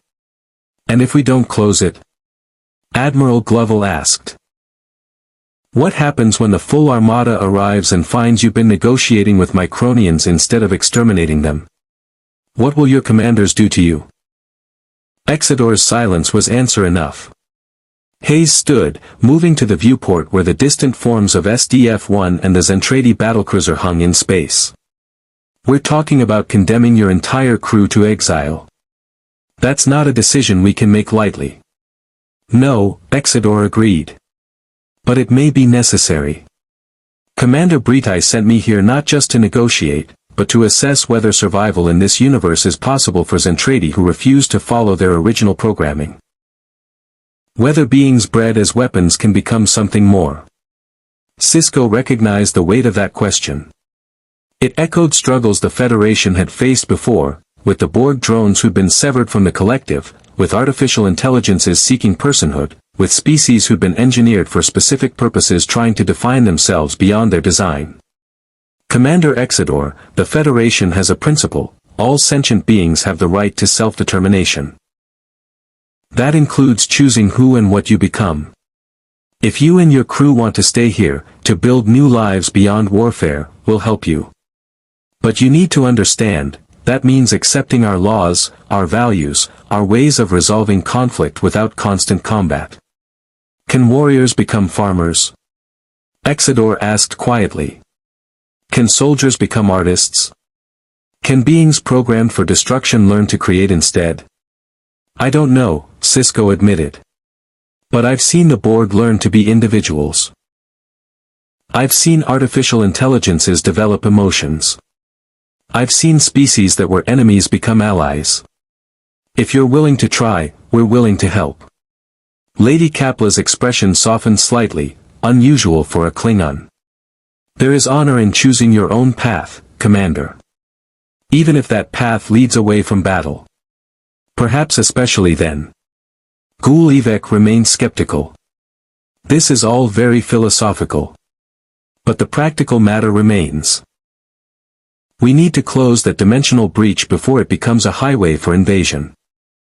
Admiral Gloval, will you risk your power systems to generate the inverse harmonic Commander Dax described?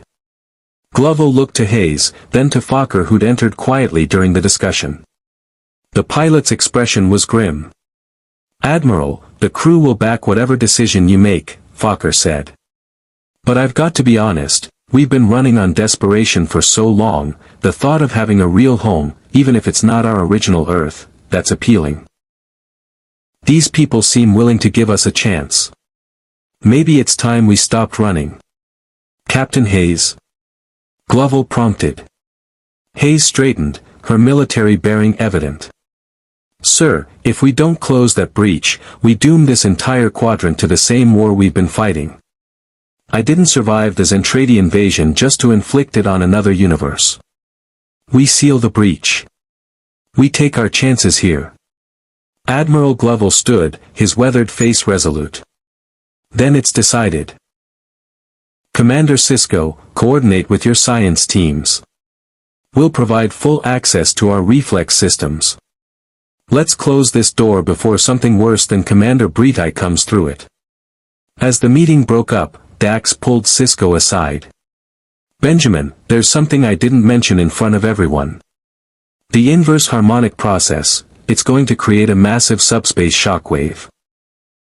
Anything within 10,000 kilometers of the breach when we trigger it will be caught in the resonance cascade.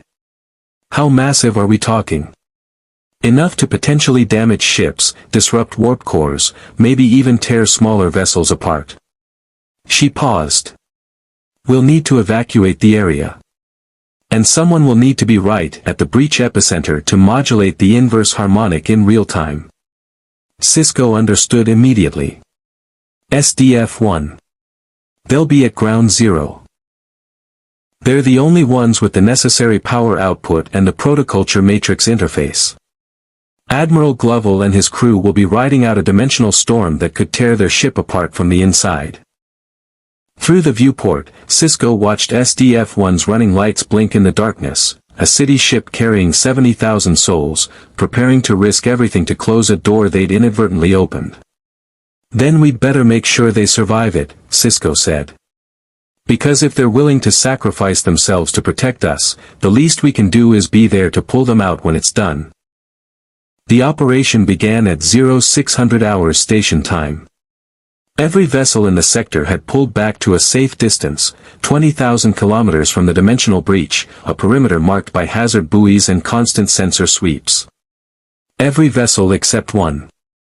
SDF-1 hung in space 3,000 kilometers from the shimmering wound between universes, its reflex furnaces cycling up to maximum output. The fortress had transformed back to cruiser mode for optimal power distribution, and throughout its massive superstructure, 70,000 people waited with the tension of those who'd gambled everything on one desperate plan. On the bridge, Admiral Gloval stood at the command station, his hands gripping the railing as status reports flooded in from every section. Captain Hayes coordinated with engineering, her voice steady despite the magnitude of what they were attempting. Commander Fokker had volunteered to stay aboard rather than evacuate with the civilian population. Someone's got to keep the old man honest, he'd said, earning a rare smile from Gloval. All reflex furnaces at 98%, the chief engineer reported, his Scottish accent thick with stress. Protoculture matrix is stable, but Admiral, we're pushing into theoretical limits here. Doc Lang's models say we can handle the inverse harmonic generation, but models aren't reality. I know, Chief. But we don't have better options. Gloval opened a channel to the Defiant, positioned at the edge of the safe zone. Commander Sisko, we're ready to begin. Are your people in position? On the Defiant's bridge, Sisko studied the tactical display where Federation, Klingon, and even Cardassian vessels formed a loose perimeter. The Zentraedi battlecruiser commanded by Bretai held position slightly apart from the others, a giant among titans, watching its fate being decided. We're ready, Admiral.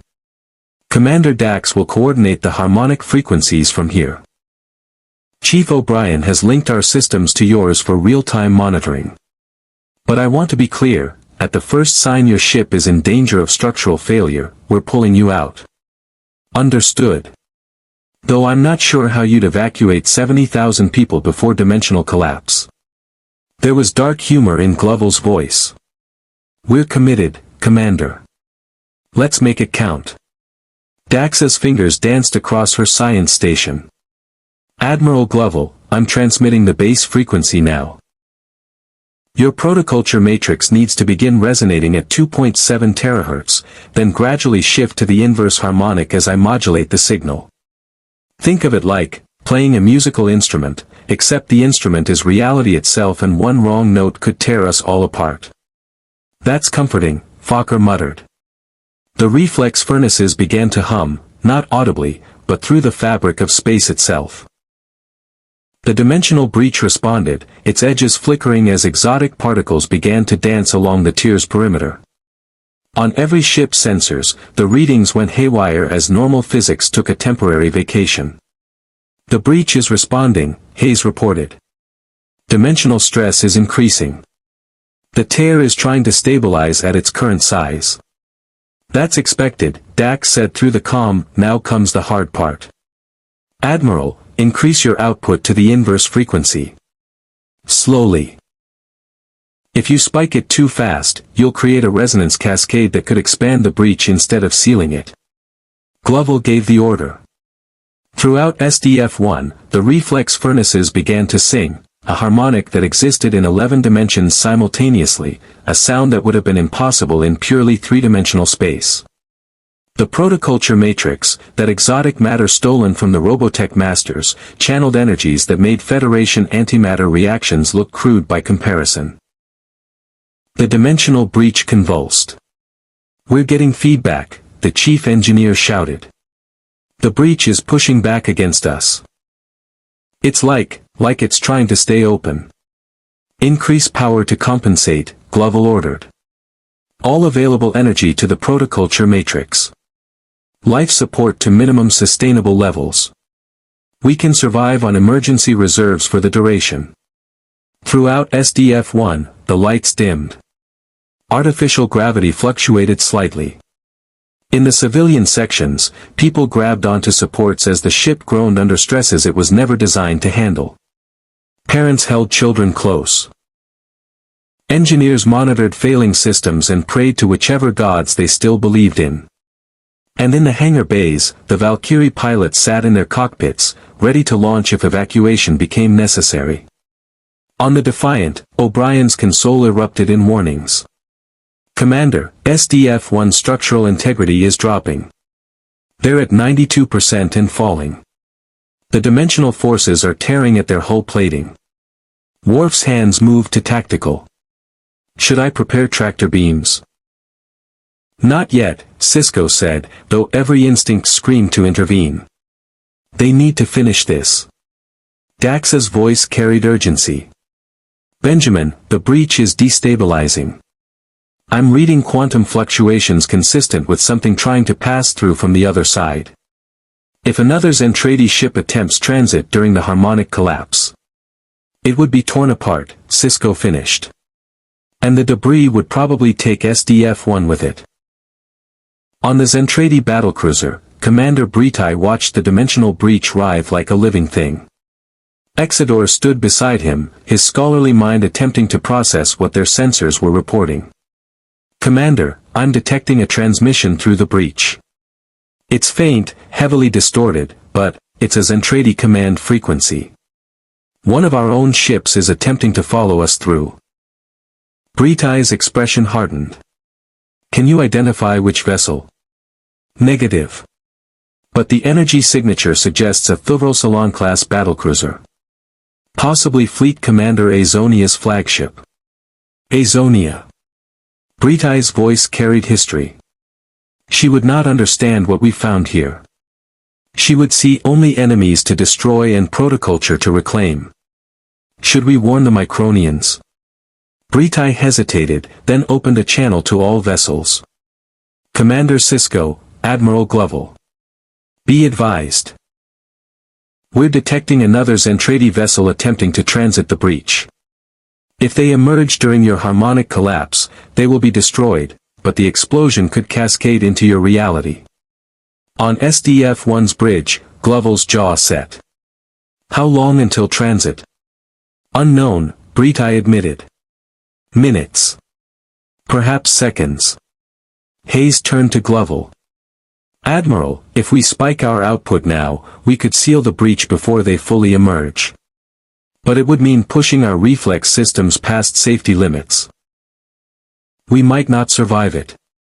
And if we don't, another battlecruiser full of warriors who haven't learned to question orders comes through.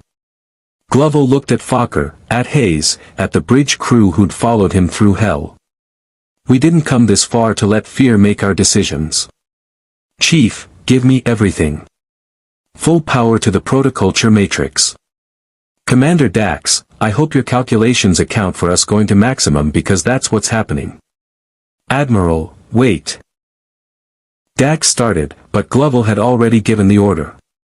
The reflex furnaces screamed. Not metaphorically, they actually emitted a sound that transcended normal physics, a shriek of tortured reality as the Protoculture matrix channeled more power than it had ever been designed to handle. Throughout SDF-1, systems overloaded. Conduits burst. The pinpoint barrier system flickered and failed. And the dimensional breach. It collapsed. Not gradually, not smoothly, but catastrophically. The tear in spacetime folded in on itself with the force of an imploding star, dragging everything nearby toward the vanishing point. Exotic radiation washed over SDF-1 like a tidal wave. The ship's hull plating superheated, then cracked.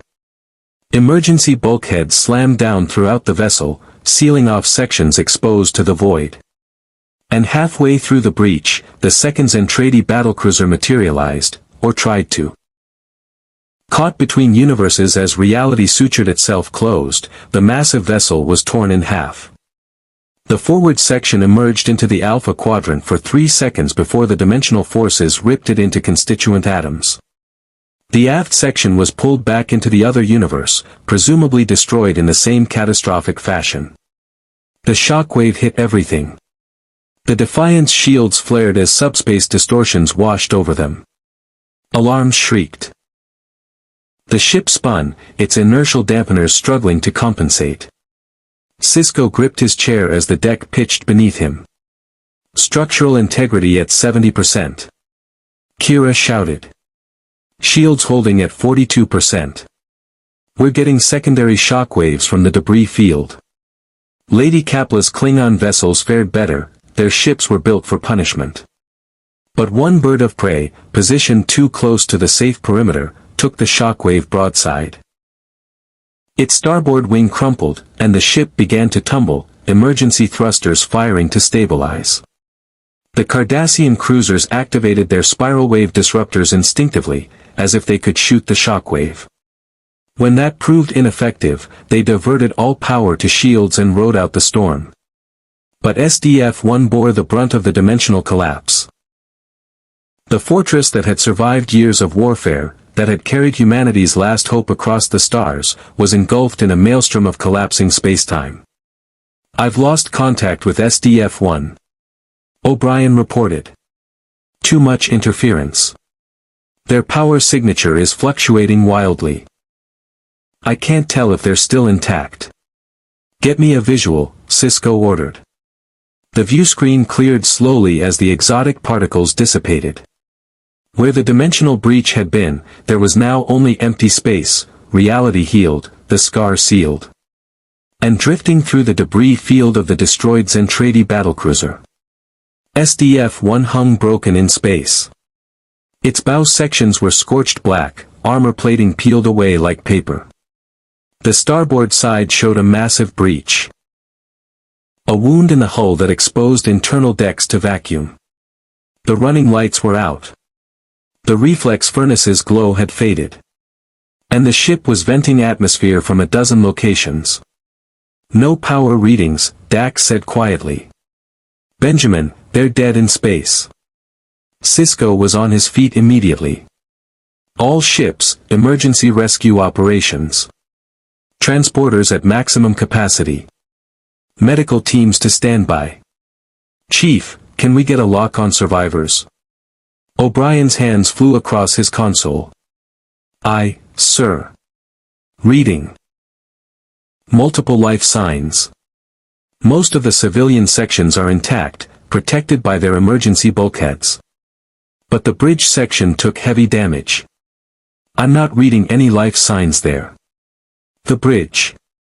Where Admiral Gloval had stood.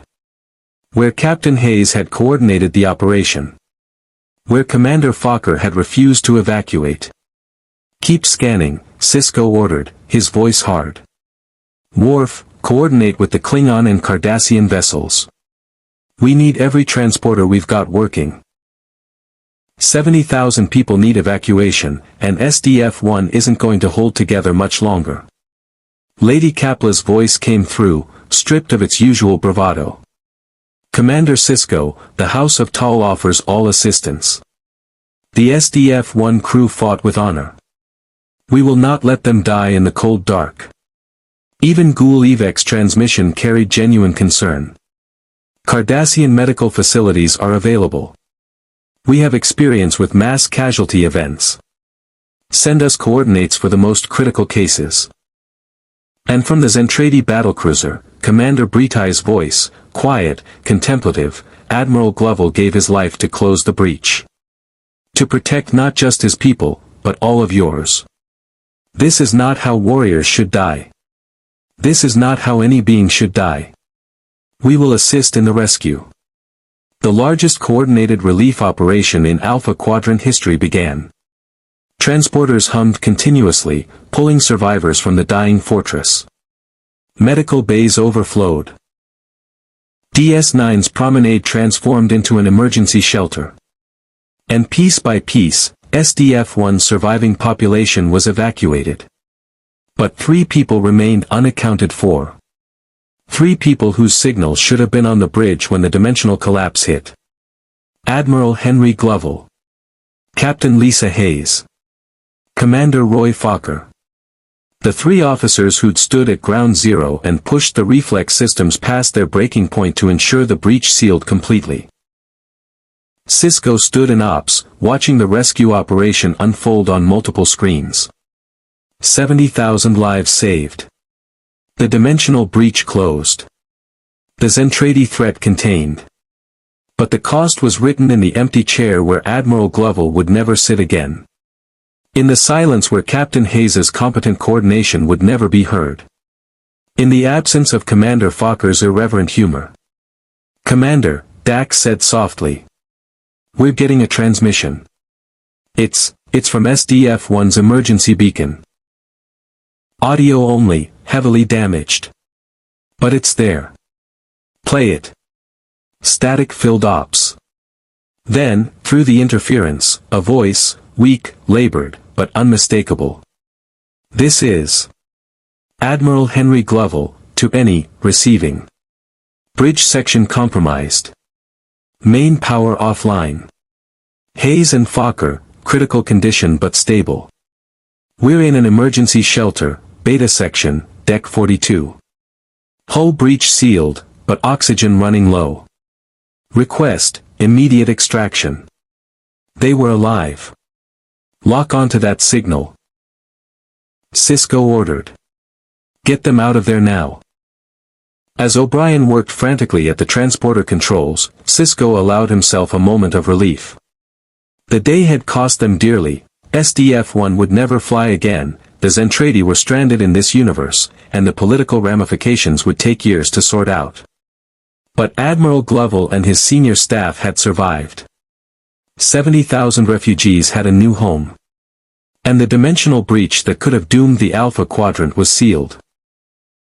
Sometimes, Sisko reflected, victory looked like disaster until you counted the lives that made it through. 3 weeks after the dimensional collapse, Deep Space Nine had transformed into something unprecedented, a hub where 4 civilizations worked together to manage the largest refugee crisis in Federation history.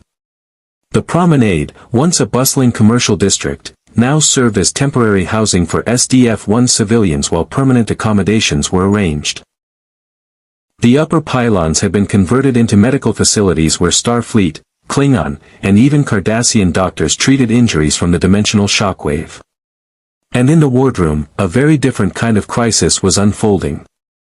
Admiral Gloval sat in a wheelchair, his left arm in a regeneration sleeve, burns still healing on the side of his face despite 3 weeks of Federation medical care. Captain Hayes stood beside him, her own injuries less severe but visible in the way she favored her right leg. Commander Fokker leaned against the wall, his usually jovial demeanor subdued by the reality they faced. Across from them, a holographic transmission showed Admiral William Ross of Starfleet Command, his expression grave. Beside Sisko at the conference table sat representatives from the Klingon Empire, the Cardassian Union, and, surprisingly, a shadowy figure whose face remained obscured but whose presence suggested Section 31's involvement. "The situation is untenable," Admiral Ross began without preamble. "SDF-1 is a total loss. Our engineering teams have assessed the damage, the structural integrity is compromised beyond repair. The reflex furnaces are offline permanently. The fold drives burned out during the dimensional collapse. Admiral Gloval, your ship is dead in space, and salvaging it would take resources the Federation simply doesn't have after the Dominion War." "We understand that, Admiral," Gloval replied, his voice still carrying authority despite his physical state. "What we need to know is what happens to our people. 70,000 civilians who can't go home." "That's being discussed at the highest levels," Ross said. "The Federation Council is debating refugee status and resettlement options. But there's a complication, multiple complications, actually." The Section 31 representative spoke, voice artificially modulated. "The technology aboard SDF-1 represents a strategic asset. Transformation systems, protoculture matrix technology, over-technology reverse-engineered from the Robotech masters. Multiple powers have expressed interest in acquiring this knowledge." "You mean stealing it," Fokker said flatly. "Let me guess, the Romulans want it, the Cardassians want it, hell, probably some Ferengi are already calculating the profit margins." Lady Kapla, present via subspace transmission, nodded. "The House of Tal has received inquiries from other houses regarding the transformation technology. Warriors who saw SDF-1's attack mode believe such capability would revolutionize Klingon warship design. I have resisted these requests, but political pressure is mounting." Gul Evek's hologram showed his characteristic pragmatism. "The Cardassian Central Command views the situation as an opportunity.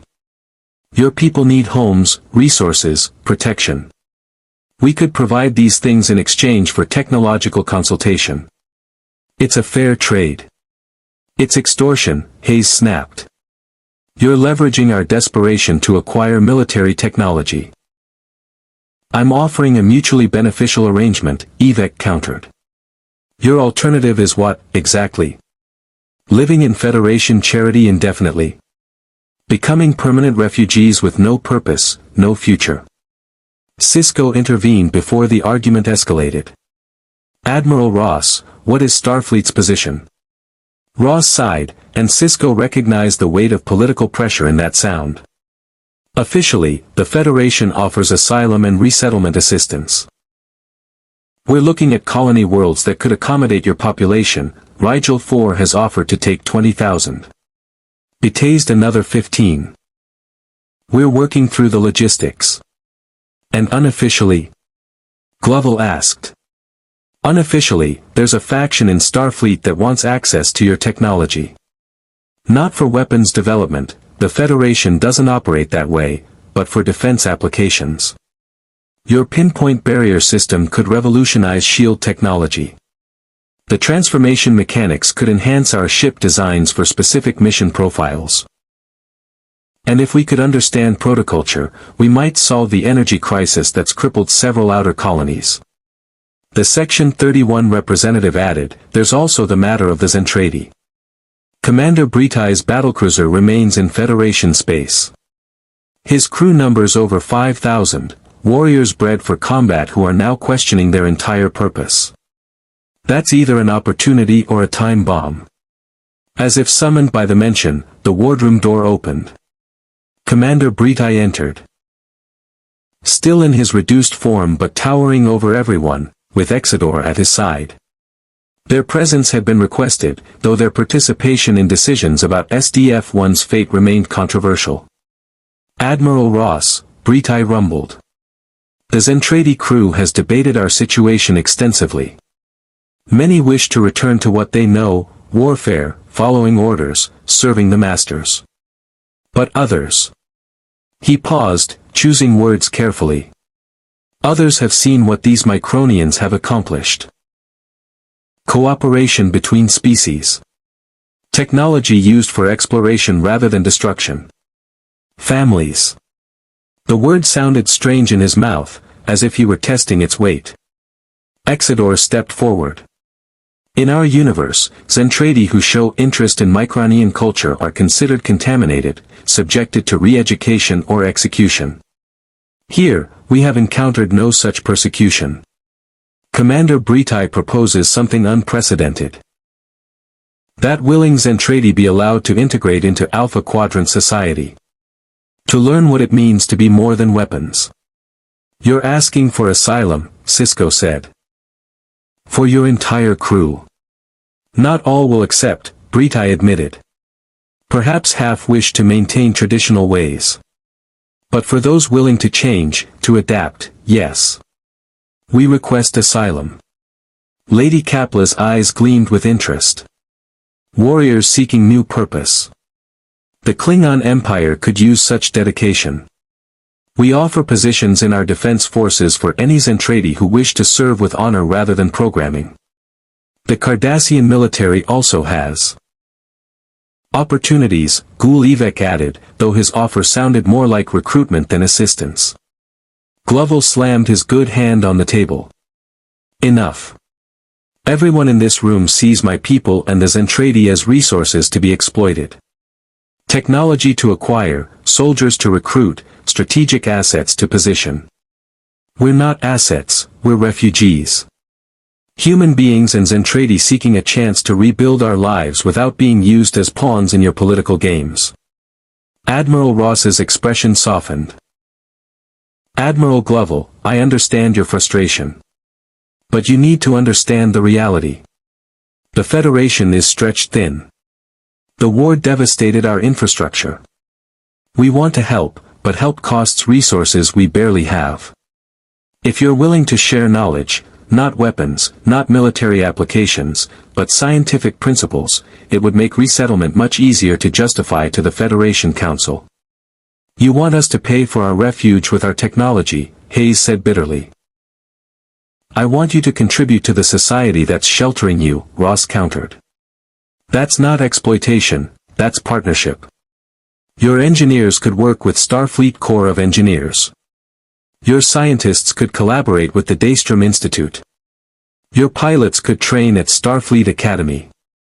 These aren't demands, they're opportunities. Fokker moved from his position against the wall, his voice carrying an edge Sisko had never heard before. Admiral, I've been a fighter pilot my entire adult life. I've fought aliens who wanted to exterminate us. I've watched Earth burn. I've lost friends, comrades, people I loved.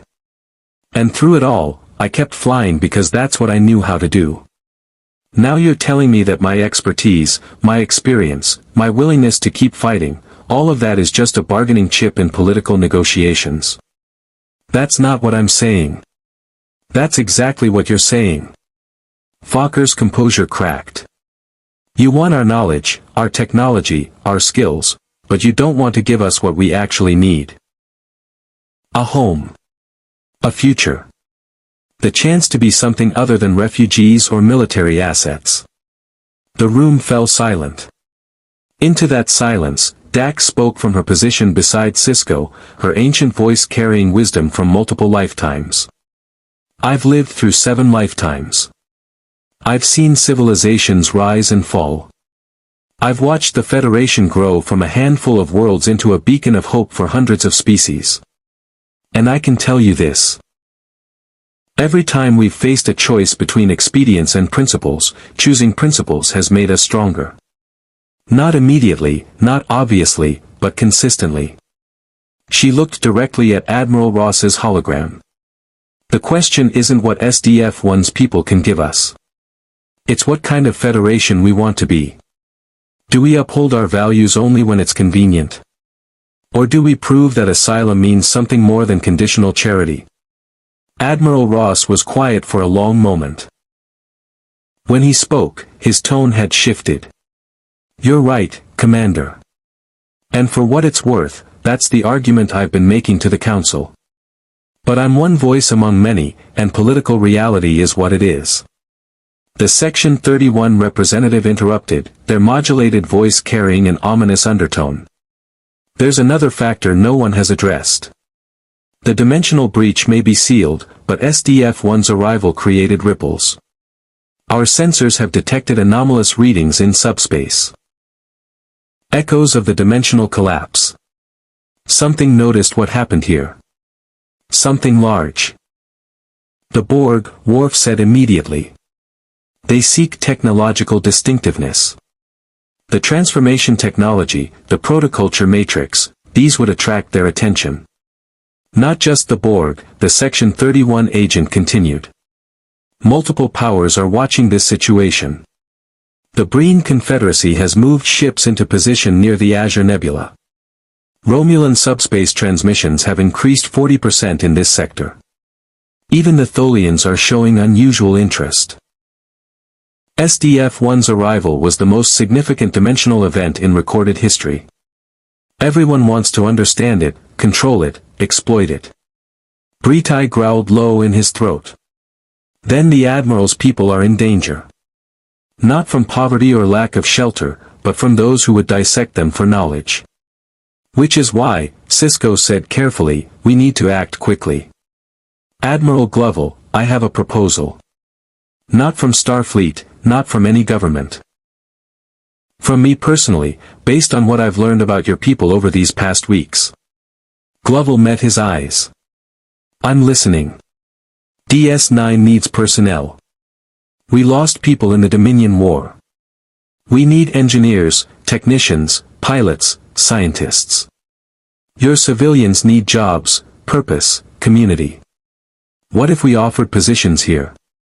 Not as charity, not as exploitation, but as legitimate employment. Your engineers work alongside Chief O'Brien. Your pilots train with our runabout squadrons. Your scientists collaborate with our research teams. You contribute, you earn, you build a life. And the technology? Hayes asked skeptically. Shared through formal academic channels. Your people publish papers, teach classes, participate in scientific conferences, all voluntary, all credited to your researchers. No military applications without explicit approval. No forced knowledge transfer. Just normal scientific exchange, the kind that happens between Federation member worlds every day. Admiral Ross's hologram showed surprise. Commander Sisko, that's not within your authority to offer. Then I'm asking for authorization, Admiral. DS-9 has autonomy in local governance. If the station can support these refugees as employees and residents rather than guests, it solves multiple problems simultaneously. They get stability, purpose, and community. We get skilled personnel to help rebuild. And the technology sharing happens organically, through proper channels, with full credit and consent. Gloval and Hayes exchanged glances. Fokker straightened, hope flickering in his eyes for the first time in weeks. What about those who can't work on the station? Hayes asked. The families, the children, the elderly. Colony placement as originally planned, Sisko replied. But coordinated from here, with support networks in place. DS-9 becomes your base of operations. A home port where your people can always return, where SDF-1 survivors maintain connection to each other even as they spread throughout the Federation. And the Zentraedi? Bretai asked. Do we factor into this proposal? Sisko turned to face the massive warrior. Commander, you and your crew saved lives during the rescue operation. You could have left, abandoned us to deal with the crisis alone. Instead, you helped. That counts for something. If your people want to stay, want to learn what it means to live without constant warfare, yes, you're included. But it means accepting Federation law, Federation values, and the understanding that violence is a last resort, not a default setting. Exodor's scholarly face showed what might have been hope. To live without masters. Without programming. To choose our own purpose, this is what we sought when we questioned our nature. If you offer this genuinely, without hidden conditions, we accept. Lady Kapla's voice carried grudging respect. Commander Sisko, you shame me. The Klingon Empire offered recruitment, exploitation masked as opportunity. You offer genuine integration. There is more honor in your approach than in ours. The House of Tal withdraws its offer and instead pledges support for your proposal. Even Gul-Evek nodded slowly. The Cardassian Union acknowledges the wisdom in this approach. We will not oppose it. Admiral Ross studied Sisko through the holographic transmission, and something like pride flickered across his features.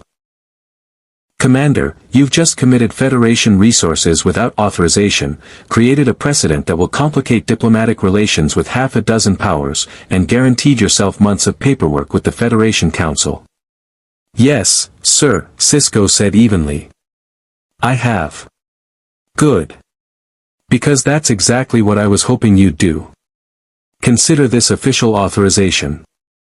DS-9 is approved as the primary resettlement hub for SDF-1 survivors and willing Zentraedi refugees. I'll handle the council. You handle the reality.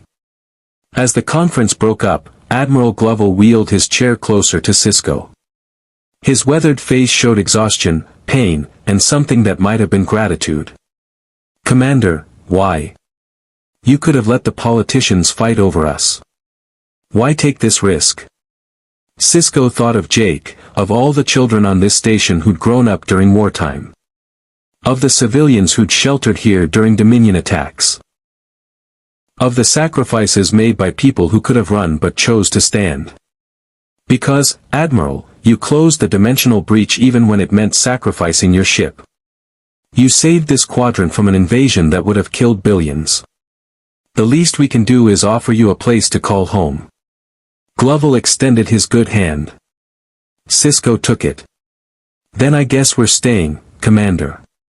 Welcome to the strangest crew you'll ever command. Outside the wardroom windows, the wreckage of SDF-1 drifted in space, a monument to sacrifice, a symbol of survival, and a reminder that sometimes the greatest victories came not from weapons, but from choices. 6 months had passed since the dimensional breach closed. Deep Space Nine had evolved in ways that would have seemed impossible during the desperate days of the Dominion War. The promenade now featured a section the crew had started calling Macross District, shops run by SDF-1 survivors, a small museum displaying salvaged Veritech components, even a restaurant serving Earth cuisine from another reality that somehow tasted both familiar and exotic. Commander Sisko stood in operations, watching the morning shift change with satisfaction. At the engineering station, Chief O'Brien worked alongside 2 former SDF-1 technicians, their knowledge of overtechnology proving invaluable in solving persistent problems with the station's Cardassian design systems. At Tactical, Worf coordinated with a former Zentraedi warrior. Now reduced to standard humanoid size and learning to channel his combat instincts into defensive strategy rather than pure aggression. The transformation of the Zentraedi refugees had become one of the station's most remarkable success stories. Commander Bretai's battlecruiser had been decommissioned, its weapons removed and its hull converted into a deep space research vessel studying dimensional physics. Of his original 5,000 crew, nearly 3,000 had chosen to remain and adapt to Alpha Quadrant life. Some, like the warrior working with Worf, had found purpose in Starfleet security. Others had discovered unexpected talents, art, engineering, even medicine. The sight of 4-meter-tall beings carefully tending plants in the station's hydroponics bay had become commonplace. "Commander," Kira called from her station. "We're receiving a priority transmission from Admiral Gloval. He's requesting a meeting in the wardroom. Says it's important." Sisko nodded. Gloval had recovered from his injuries over the past months, though he still carried visible scars from the dimensional collapse. He'd accepted a position as a civilian advisor to Starfleet, coordinating the resettlement effort and serving as a liaison between SDF-1 survivors and Federation authorities. It was a role that used his leadership experience without requiring him to formally join Starfleet, a compromise that satisfied everyone. The wardroom was already occupied when Sisko arrived. Admiral Gloval stood at the viewport, his posture military straight despite the civilian clothes he now wore. Captain Hayes sat at the conference table, reviewing something on a PADD. Commander Fokker leaned against the wall, his fighter pilot's restlessness manifesting in the way he couldn't quite stay still. And there was someone new, a young woman in Starfleet Sciences blue, with dark hair and features that suggested Asian ancestry. She stood near Gloval with the comfortable familiarity of family. "Commander Sisko," Gloval greeted him. "Thank you for making time. I'd like you to meet Lieutenant Lisa Young, my niece. She was assigned to the USS Yamaguchi, lost at Wolf 359. We thought she was dead until 3 weeks ago when she contacted us from Earth. Apparently, she'd been reassigned to a research station just before the Borg attack." "Lieutenant," Sisko said, understanding the significance immediately. Wolf 359 had been his nightmare too. "Welcome to Deep Space Nine." "Thank you, sir. My uncle has told me about what happened here. About SDF-1, the dimensional breach, everything." She glanced at Gloval. "I requested transfer to DS-9 to be close to family. But also because the research I've been doing might be relevant to your situation." "My niece is being modest," Gloval said with evident pride. "She's been studying subspace mechanics at the Daystrom Institute." "Show him, Lisa." Lieutenant Young activated a holographic display above the conference table. A three-dimensional map of local space appeared, with DS-9 at the center. Scattered around it were dozens of small points of light, each pulsing with a distinct frequency. "These are subspace anomalies that have manifested since the dimensional collapse," Young explained. "They're tiny, barely detectable, but they're everywhere within 20 light-years of DS-9. Our sensors initially classified them as sensor ghosts or quantum fluctuations. But when I analyzed the data, I found something interesting." The display zoomed in on one of the points. The light resolved into a complex waveform pattern that Sisko recognized from the dimensional breach. "They're echoes," he said. "Resonances from when SDF-1 sealed the breach." "Exactly. And more than that, they're stable. Commander, when that dimensional barrier collapsed, it didn't just seal. It left permanent scars in the fabric of spacetime. Most are harmless, just localized distortions. But some." She manipulated the display, highlighting 3 specific points. "These 3 are different. They're growing, very slowly, and their resonance patterns suggest they might be developing into new dimensional weak points." Hayes leaned forward, her tactical mind immediately grasping the implications. "You're saying the breach could reopen?" "Not exactly," Young corrected. "The original breach was catastrophic, torn open by SDF-1's fold malfunction. These weak points are more like hairline fractures. They probably won't develop into full breaches on their own. But if someone wanted to force a dimensional passage, these locations would be the easiest places to do it. Someone like the Romulans," Sisko said grimly. "Or anyone else who's been studying what happened here and wants to experiment with dimensional travel." Fokker pushed off from the wall. "Or someone from our universe trying to follow us." The Zentraedi may have given up, but there are other factions in our reality. The Robotech masters themselves, if they're still active. The Invid, if they've found Earth. Hell, even rival human factions that might want to claim new territory. That's our concern, Gloval said. Commander Sisko, we owe the Federation everything. You've given us sanctuary, employment, a future. But we may have inadvertently created a security risk that will last for decades. Sisko studied the holographic display, his strategic mind already working through scenarios. Can these weak points be reinforced? Sealed completely? Not without massive energy expenditure, Young replied. And ironically, trying to seal them might actually make them worse. It's like trying to weld a crack in a pressurized hull, you might just cause it to spread. The best approach is probably monitoring and containment. Make sure nothing exploits these weak points, and eventually they'll fade on their own. Subspace tends to heal over time. How long is eventually? 50 to 100 years, based on my models. Sisko let out a low whistle. That's longer than my lifetime. We'd be passing this problem to the next generation. Yes, sir, Young said quietly. Which is why I wanted to brief you personally. This isn't just a technical problem, it's a legacy issue. Future commanders of DS9 will need to understand what happened here and why these weak points exist. The wardroom door chimed, and Dax entered, her expression urgent. Benjamin, we're receiving a transmission from Starfleet Intelligence. They've detected unusual activity near one of the subspace anomalies Lieutenant Young identified. A Romulan science vessel, heavily modified, attempting to study the weak point. Of course they are, Hayes muttered. The Tal Shear wouldn't be able to resist dimensional technology. Sisko tapped his comm badge. Sisko to Ops. Yellow alert.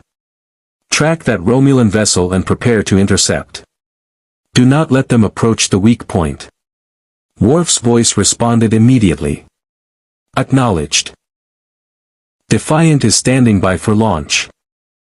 As they moved toward operations, Gloval fell into step beside Sisko. Commander, my people created this problem. Let us help solve it. We have experience with dimensional phenomena that your scientists are still learning. Admiral, you're a civilian now. I can't order you into a tactical situation. You're not ordering me. I'm volunteering. Gloval's expression was firm. SDF-1 may be gone, but its crew isn't. We didn't survive the Zentraedi just to hide behind Federation protection when problems arise. They reached operations to find organized chaos. The main viewscreen showed the Romulan science vessel, a modified Deridex-class warbird with unusual sensor arrays and what looked like experimental equipment attached to its hull. It was positioned near one of the dimensional weak points, energy beams probing the subspace anomaly. They're attempting to widen the fracture, Lieutenant Young reported, now at the science station. If they succeed, they could create a controllable dimensional gateway. But the energy required would destabilize the surrounding weak points. We'd have 3 breaches instead of 1. Hail them, Sisko ordered. The Romulan commander's face appeared on screen, a woman with the typical Romulan severe features, but her eyes held scientific curiosity rather than military aggression. Commander Sisko. The Romulan Star Empire is conducting legitimate scientific research in neutral space. We have violated no treaty. Commander Levesque, you're tampering with dimensional barriers that could threaten this entire sector. Cease your experiments immediately. We're expanding scientific knowledge. Surely the Federation, with its famous commitment to exploration, understands the value of such research. Not when that research could tear holes in reality, Sisko shot back. You're playing with forces you don't understand. The last time someone miscalculated with dimensional physics, it nearly brought an alien armada into our universe. Levesque's expression showed calculation. Then perhaps those with direct experience should share their knowledge. The Romulan Empire would be very interested in consulting with SDF-1's former crew. We could offer significant compensation for their expertise. They're not for sale, Sisko said flatly. And neither is dimensional technology. Stand down your experiments, or we will take action to protect Federation interests. You would fire on a science vessel conducting peaceful research. I would prevent you from accidentally destroying several star systems, yes. The standoff held for 10 seconds. Then Britai's voice cut through the comm channel. The massive Zentraedi had remained in operations, observing but not interfering until now. Romulan Commander. I am Britai, formerly of the Zentraedi Armada. My people used dimensional technology without understanding it. The result was catastrophe, not just for us, but for everyone we encountered. Your empire prides itself on logic and strategy. Is it logical to risk annihilation for knowledge that may not even be applicable in your reality? Levek studied Britai through the view screen. The Zentraedi. Your reputation has spread throughout the quadrant. Giant warriors who chose peace over programming. An interesting case study. A living warning, Britai corrected. Turn back, Commander. There are some doors that should remain closed. For a moment, Sisko thought Levek might refuse. Then her expression shifted, not defeat, but pragmatic reassessment. Very well, Commander Sisko. The Romulan Star Empire will postpone our research. For now. But understand that the Star Empire's interest in dimensional phenomena has not diminished. We will be watching. The channel closed. The Romulan vessel disengaged from the weak point and cloaked, vanishing from sensors. She'll be back, Kira said. Probably with more ships and better equipment. I know, Sisko agreed. Which means we need a long-term solution. Lieutenant Young, I want you working with Commander Dax and Chief O'Brien. Develop a monitoring system for all 3 weak points. Early warning if anyone tries to tamper with them. And start researching whether there's any way to accelerate the natural healing process without making things worse. Aye, sir, Young said, already pulling up data on her console. Gloval moved to stand beside Sisko, both of them staring at the view screen where the weak point pulsed invisibly in space. Commander, my people brought dimensional technology to your universe. We'll spend the rest of our lives making sure it doesn't destroy the home you've given us. Admiral, you closed a breach that could have doomed the Alpha Quadrant. That debt is paid. What we're dealing with now, these weak points, the ongoing security concerns, that's just the cost of living in this part of space.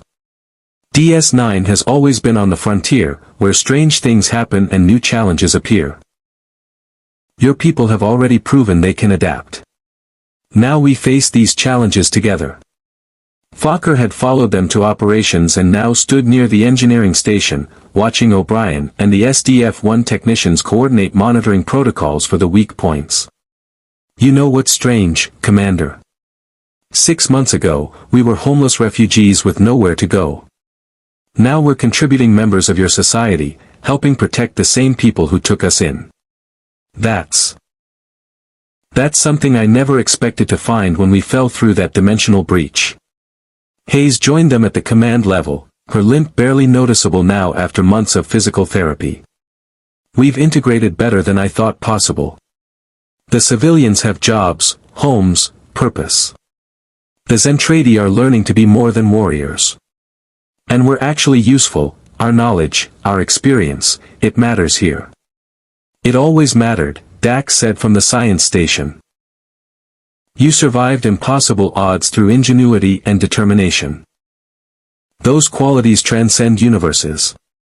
Throughout operations, the integrated crew worked seamlessly, humans from 2 Earths, Bajorans, Trills, Klingon, even reformed Zentraedi warriors who'd learned that strength came in forms other than combat. It was a microcosm of what the Federation aspired to be, diverse, cooperative, stronger together than apart. Sisko's combadge chirped. Ops, this is Quark. I hate to interrupt whatever crisis you're dealing with, but I've got a situation down here on the promenade. One of your Zentraedi refugees just won 3 strips of latinum at the Debo table, and he's trying to figure out how to celebrate. Apparently, his culture doesn't have a concept of winning that doesn't involve combat. Could you send someone down here before he accidentally demolishes my bar? Despite the tension of the past hour, Sisko found himself smiling. We'll send Commander Britai. He can explain appropriate victory celebrations. Britai's rumbling laugh filled operations. I will teach him that some victories are measured in joy rather than blood. Though Quark's prophets may suffer in the lesson. As the massive Zentraedi headed for the turbolift, Sisko reflected on how strange and wonderful their integrated community had become. 6 months ago, they'd faced a dimensional crisis that threatened everything. Now they faced the long-term consequences, the monitoring, the security concerns, the diplomatic complications. But they also faced something else, proof that beings from different realities, different cultures, even different programming could find common ground. That refugees could become citizens. That warriors bred for destruction could choose creation. That a city ship from another universe could find a home in the Alpha Quadrant. Computer, begin station log, Sisko said quietly. It's been 6 months since SDF-1 arrived through a dimensional breach. The fortress itself is gone, broken in the act of sealing the pathway that brought it here. But its people remain, not as refugees anymore, but as members of our community. They've taught us about transformation in ways that go beyond technology. They've shown us that home isn't a place you're from, but a place you build with others. He paused, looking around operations at the diverse crew that made DS-9 function. The dimensional weak points will require monitoring for decades.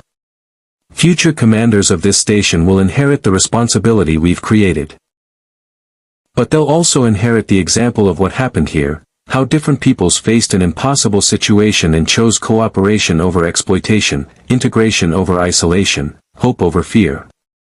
Outside the viewport, the wreckage of SDF-1 had been partially salvaged. The remains would be towed to a Federation shipyard where engineers would study its transformation systems, not to build weapons, but to understand principles that might revolutionize ship design. The Protoculture matrix, too damaged to ever function again, would be preserved as a reminder that some technologies came with costs that transcended their immediate utility. But the legacy of SDF-1 wasn't in its technology. It was in the 70,000 people who'd survived the impossible. In the Zentraedi warriors who'd learned to question their programming. In the proof that the Federation's principles, asylum, cooperation, diversity, could withstand even the most extraordinary tests. End log, Sisko said. Admiral Gloval stood beside him, both of them watching the stars. Commander, when we first arrived, I thought we'd lost everything. Our world, our ship, our purpose. But we found something here. For taking that chance on us. Sisko shook the offered hand firmly. Thank you, Admiral. For showing us that the Federation's ideals work even when tested by the impossible. As Alpha Shift continued its duties, Deep Space Nine rotated serenely on its axis, a station that had survived occupation, war, and dimensional breaches. At its heart were people from dozens of worlds, including one Earth that existed in another reality entirely, all working together to protect the frontier. And in the darkness beyond the station, 3 subspace anomalies pulsed quietly, scars from a dimensional collapse, reminders that the universe was stranger and more connected than anyone had imagined. They would require vigilance, dedication, and the cooperation of multiple civilizations to manage safely. But if the past 6 months had proven anything, it was that Deep Space Nine specialized in the impossible. And now, with SDF-1 survivors integrated into the crew, they had expertise that spanned multiple realities. The future would bring new challenges, the Romulans wouldn't give up their dimensional research, other powers would continue probing for weaknesses, and eventually someone might succeed in reopening a pathway between universes. But whatever came through that passage would find not a divided quadrant, but a united front. One that included battle-hardened refugees who'd already survived one apocalypse and had no intention of allowing another. Sisko returned to his office, already reviewing Lieutenant Young's preliminary reports on the weak points. Outside his window, the modified Zentraedi battlecruiser drifted past on a research mission, warriors turned scientists, exploring the mysteries of dimensional physics rather than conquering through violence. It was, he reflected, exactly the kind of transformation that made the Federation worth defending. The kind of hope that survived even when fortresses fell and universes collided. Deep Space Nine continued its eternal rotation. The work continued. The integration continued. And somewhere in the quantum foam between realities, the echoes of SDF-1's arrival continued to ripple outward, not as a threat, but as a testament to what could happen when different worlds met not as enemies, but as neighbors. The super-dimension fortress was gone. But its legacy would endure for generations. The arrival of SDF-1 in the Star Trek universe became a defining moment in Alpha Quadrant history. Not for the weapons it carried or the technology it represented, but for what it demonstrated about the Federation's core principles. 70,000 refugees from another reality found not just asylum, but genuine integration. Warriors programmed for endless combat discovered they could choose different paths. And dimensional barriers that might have brought apocalypse instead brought understanding. Admiral Henry Gloval never returned to active military command, but his role as civilian advisor proved crucial in managing the complex resettlement effort. His expertise in crisis leadership helped dozens of colonies successfully integrate SDF-1 survivors, creating communities where knowledge from two realities merged into something new and valuable. Captain Lisa Hayes joined Starfleet's Corps of Engineers, where her understanding of transformation systems revolutionized thinking about modular ship design. Within 5 years, her work would contribute to the Sovereign-class development program, incorporating principles learned from SDF-1's metamorphosis capabilities. Commander Roy Fokker established the Advanced Tactical School on Deep Space Nine, where he trained a generation of pilots in three-dimensional combat thinking that incorporated transformation tactics. His students would go on to form the nucleus of Starfleet's Rapid Response Wings, credited with saving countless lives during subsequent crises. Commander Bretai's journey proved most remarkable of all. The Zentraedi warrior who'd spent centuries following programming without question became an advocate for artificial intelligence rights, arguing passionately that any being capable of questioning its purpose deserved the freedom to define itself. His testimony before the Federation Council helped establish precedents that would later protect synthetic life forms throughout the quadrant. The three-dimensional weak points remained, monitored constantly by an international coalition that included Federation, Klingon, and even Cardassian observers. Twice in the following decade, attempts were made to exploit these fractures, once by Romulan intelligence, once by a rogue faction of scientists seeking to contact parallel universes. Both times, the defense was coordinated by personnel who'd learned dimensional physics from SDF-1's engineers, proving that the fortress's greatest weapon had always been knowledge, not firepower. And in the salvage yards where SDF-1's remains were stored, engineers continued their patient work. Not building new weapons of war, but understanding principles that would one day allow Federation starships to adapt their configurations for specific missions. Exploration vessels that could reconfigure for emergency rescue, science ships that could transform for defensive operations when necessary, cargo haulers that could redistribute their mass for optimal efficiency. The transformation wasn't instantaneous. It wasn't perfect. Integration never is. But it happened, one day at a time, one shared meal in the Replomat at a time, one collaborative engineering project at a time. Until the distinction between us and them faded into simply we. The dimensional breach that brought SDF-1 to the Alpha Quadrant was an accident, a catastrophic malfunction that could have destroyed everything. Instead, it became proof that the universe was more connected than anyone had imagined. That principles like asylum, cooperation, and mutual respect could survive even the most extraordinary tests. Deep Space Nine, the station that had weathered occupation, war, and dimensional collapse, stood as testament to what could be built when different peoples chose to work together rather than apart. And somewhere in the quantum spaces between realities, the echoes of that choice rippled outward, carrying a message to any universe that might be listening. Even in the darkest moments, when fortresses fall and worlds collide, hope endures. Not because the universe is kind, but because beings of courage, compassion, and determination refuse to surrender it. The super-dimension fortress transformed one final time, not into a weapon, but into a legacy. A reminder that home isn't where you're from, but who you choose to stand with when the impossible arrives. And in the Alpha Quadrant, that choice had already been made. Live long and prosper. Hit the subscribe button for more stories.